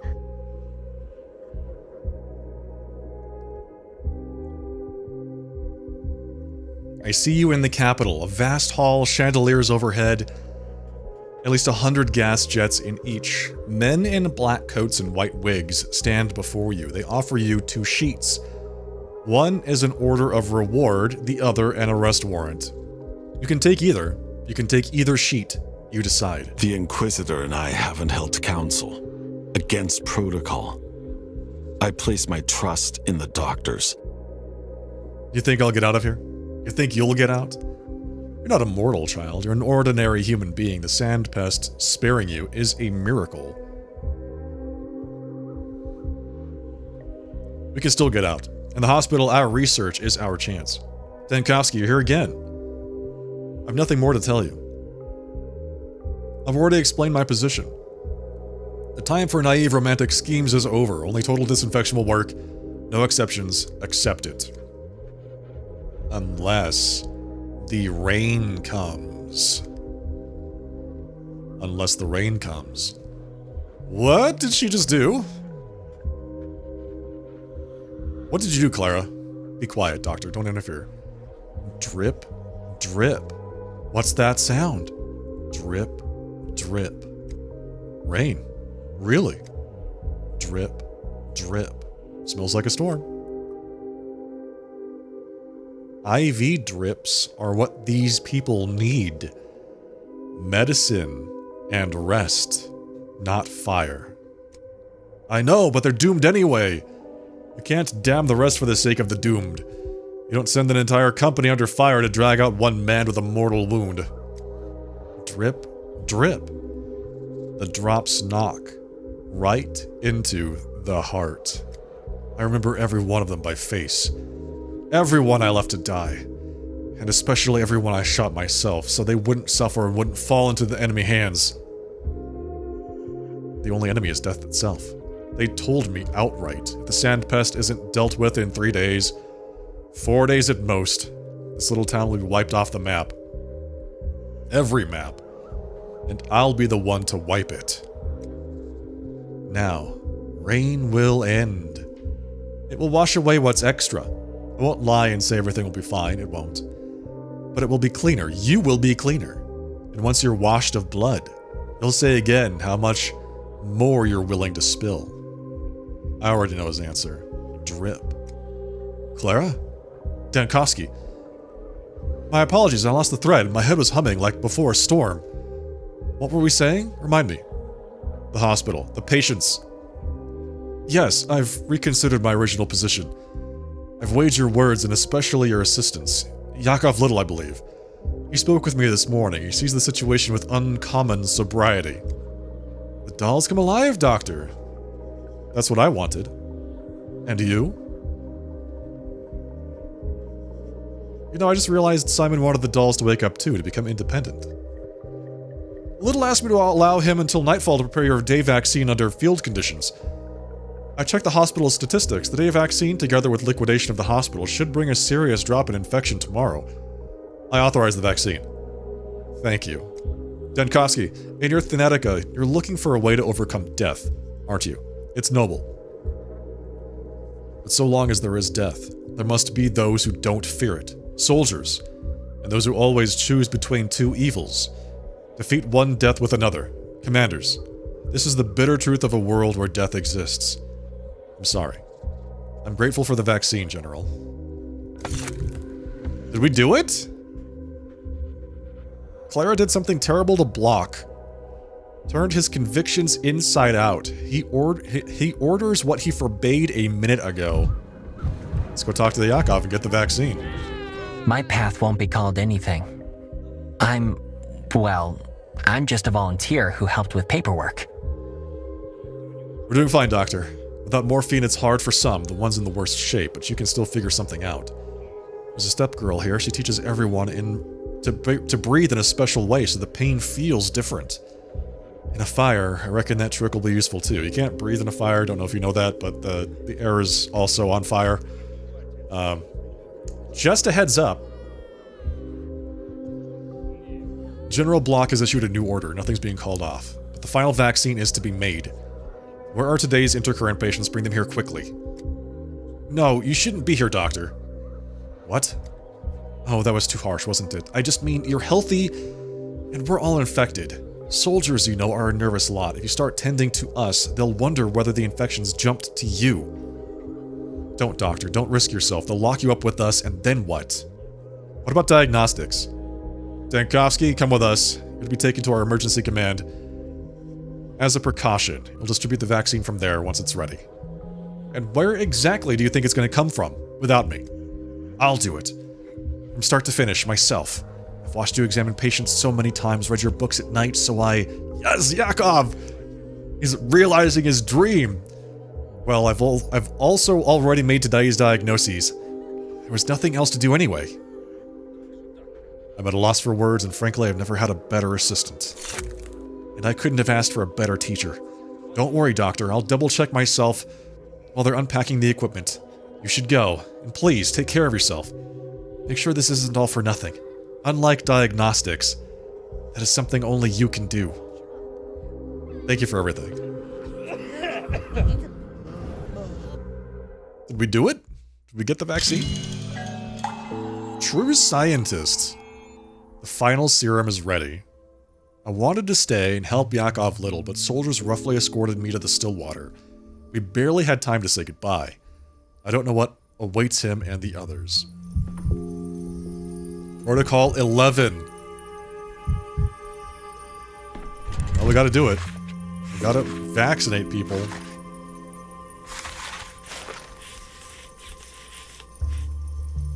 Minus 400 contagion. That is a lot. That is a big difference. Huge, actually.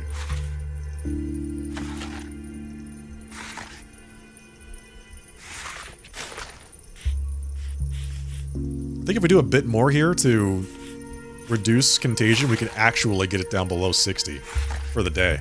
Ooh, that's actually really good. Hygiene awareness campaign. I think we can drop that. Do something else here. Denial. Prohibit dying. Maybe that's what we should do for the day that Lara dies. Use denial.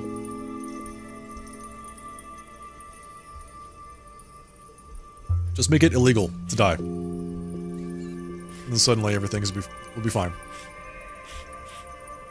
I fully believe this. Let's see. Folk remedies. Plant medicinal step herbs around the town. Minus 100 unrest, plus 60 contagion. Quarantine. Big time. Big time unrest. I feel like disinfection is the way to go, but we need, we don't have enough medicaments. So this might be the best that we get. Let's just do something here. Protection from Shabnak. Minus 30 contagion. Yeah, why not?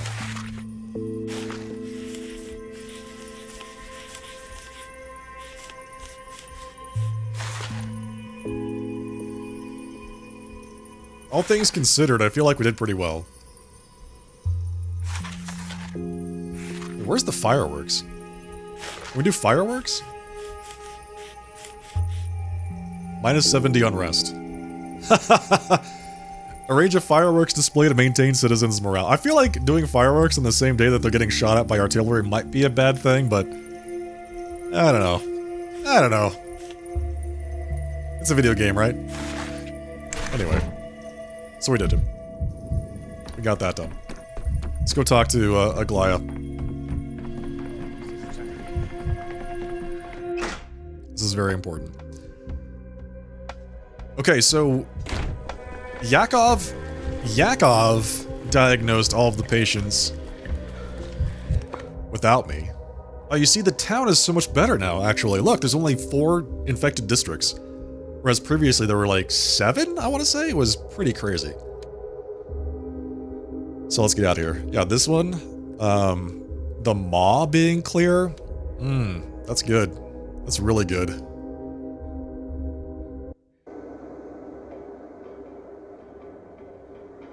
Let's see what Aglaya has to say. I bet Aglaya is there with Karminsky. The 2 Inquisitors are there. That's my guess.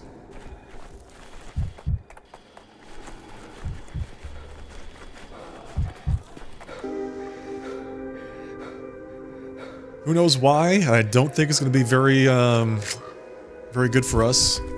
But I'm guessing that's what's happening here.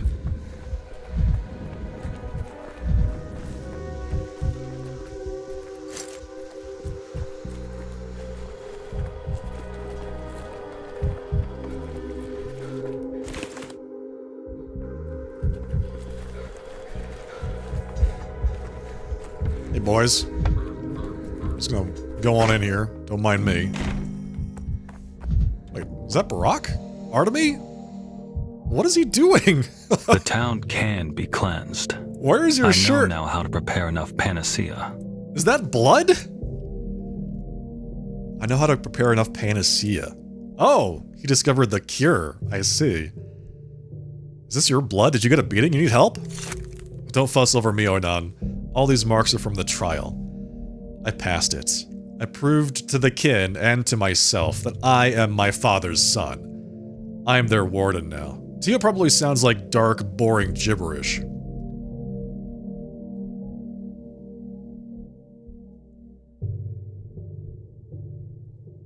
Judging by your looks, this trial could have killed you. Well, what did you expect? There's no trial without risk. However, I didn't invite you here to get a chance to brag. We need to discuss a very important matter. Tell me, did anyone follow you? I don't think so. I see. Lean closer, Oinon. I'll whisper. Remember the blood sample you brought a couple days ago? The one you collected at the foot of the polyhedron? Now I know what it is. I learned it during my trial. Where are you going with this, Brock? The kin sacrificed bulls for centuries. Sometimes they used sacred bulls, the aurochs, and poured the ritual blood underground. For centuries, Oinon. I knew that there were tunnels under the abattoir. I knew they were long, stretching underneath the whole town. You don't have to believe me. But that's where the heart of the earth beats. Blood fills some of those tunnels like veins. Rivers of blood flow. The blood. The blood I gave you is fresh. This blood is special, Oinon. Before my trial, I did something with the sample. The plague was about to claim a life I was responsible for. I took a risk. I prepared the panacea from your sample, and it worked. Gagolian, thank you for the raid. Welcome, everyone.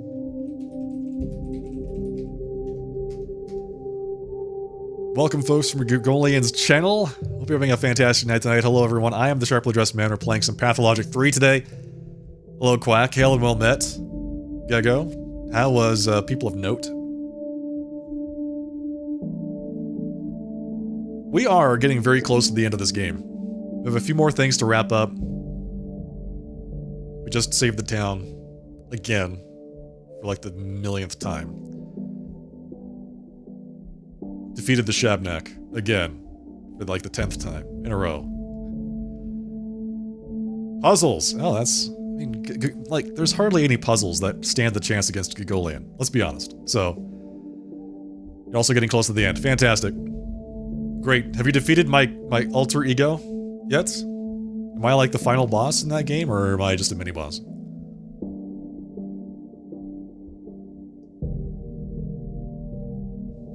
Murdering the poor innocent lady. No, no. I defeated the Shabnak, the manifestation of the plague and death. A golem made out of clay, bone, and hair. Which, I mean, I guess, Brent, that might be your thing. I'm not going to yuck your yum, okay? So, there you go. I am a mini-boss, and you did beat me off. Oh. Good. Yes, as long as you had an exciting night. You can't fix her, Brent. I mean, you could try. You could try. You could buy the game yourself, and you can try to fix her. Two of you could just, like... stare lovingly into each other's eyes all night long. Good! Oh, no. Oh, that's right. So the Harspex here is missing his shirt. He's covered in blood. And he has developed a cure for the plague.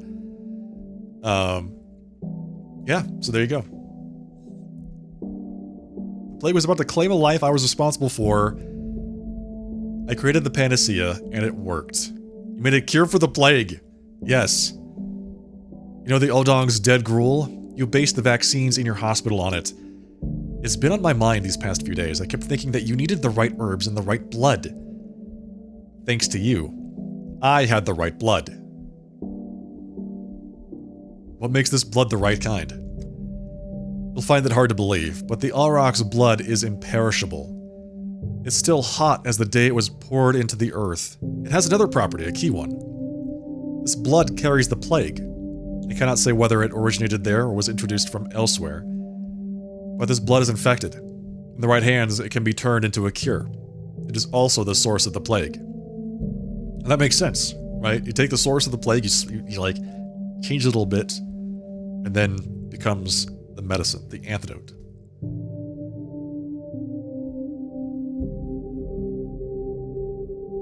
Rivers of infected blood under the city, just splendid. I saw them, Oinon.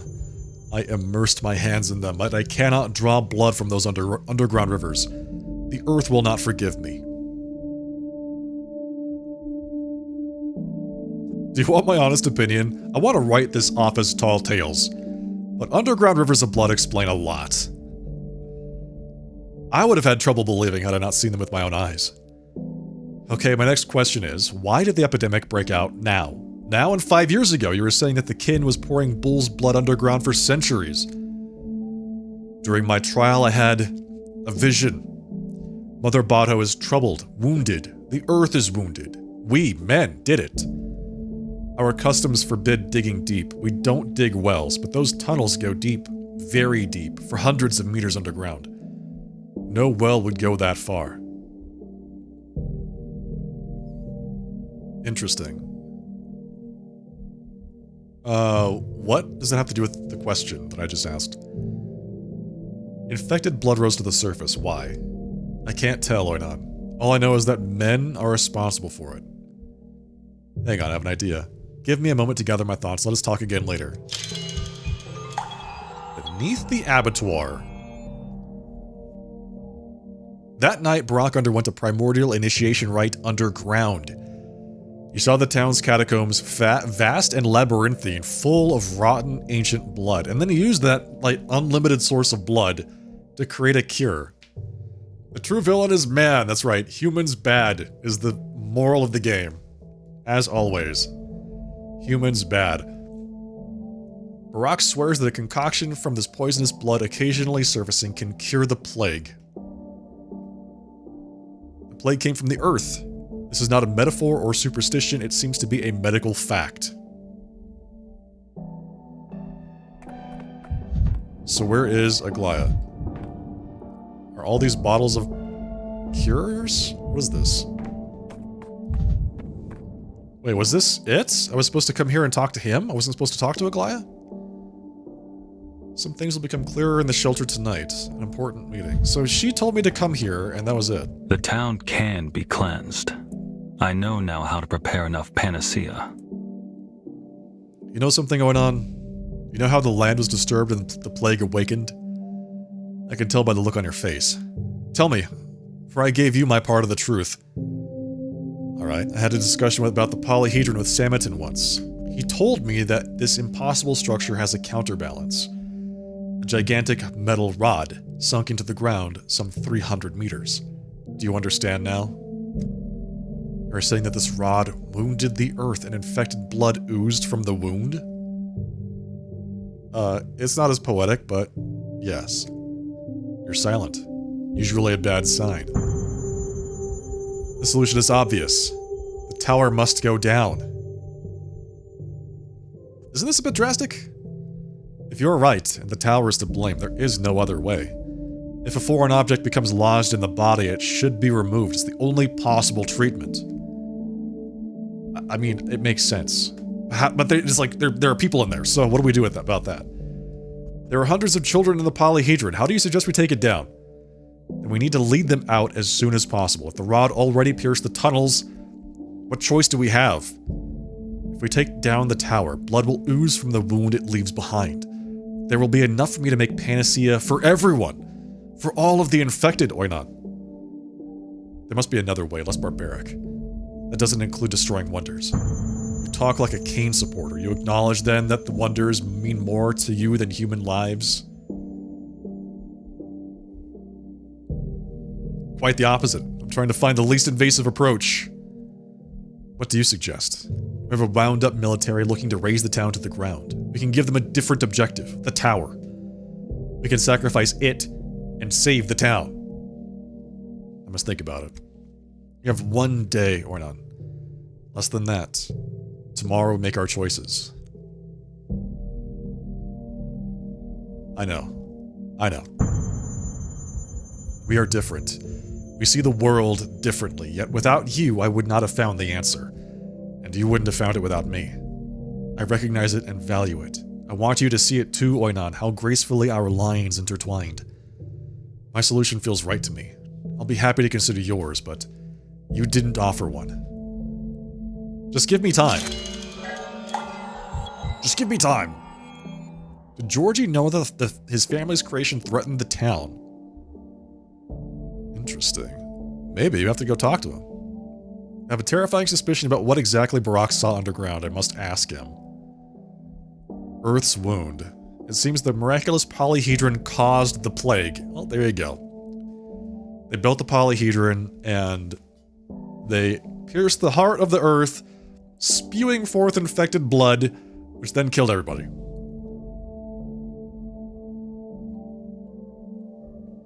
And the moral of the story is, humans bad. We bring about our own destruction with our hubris.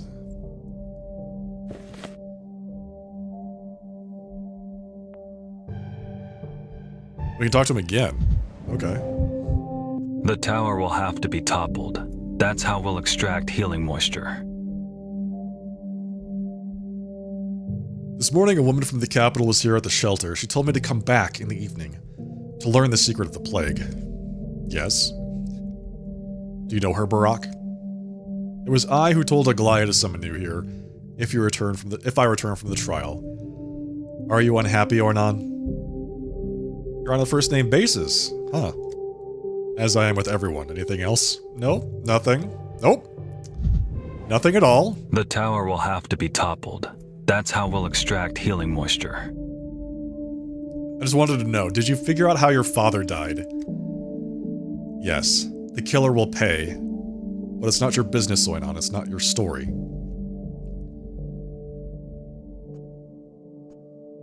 I hope you won't do anything rash. The tower will have to be toppled. That's how we'll extract healing moisture. Seriously, are you sure you don't need medical help? I am a doctor too, Oinon, so no. Are you bothered by my appearance? Do I intimidate you? Is the blood too manly, too masculine for you? I shouldn't have to explain the morphology of myth to you. I underwent initiation. I was reborn. In pain and blood. It was required.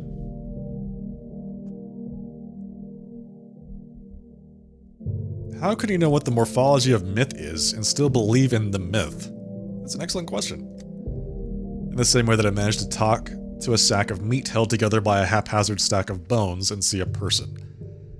Knowing the structure of life does not deny it. Uh-huh. Okay. Got it. Humans bad, beholders good. Yep, that's the moral of the story. Trust every beholder. Don't trust every human.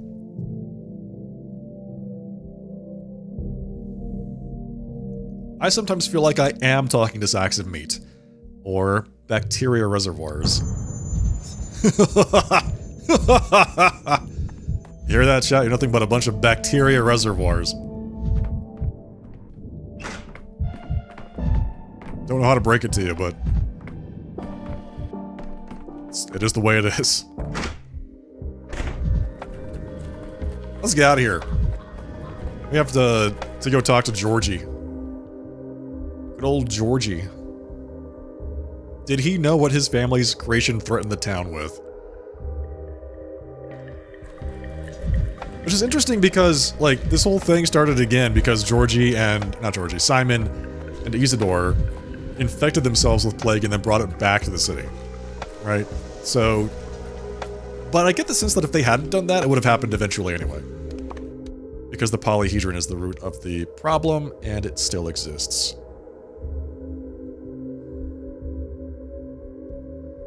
You know what you are? I am a meat popsicle. Is it over? What? The plague, the damned sand pest. They're calling to say the epidemic is over, right? Something's over, but not the plague.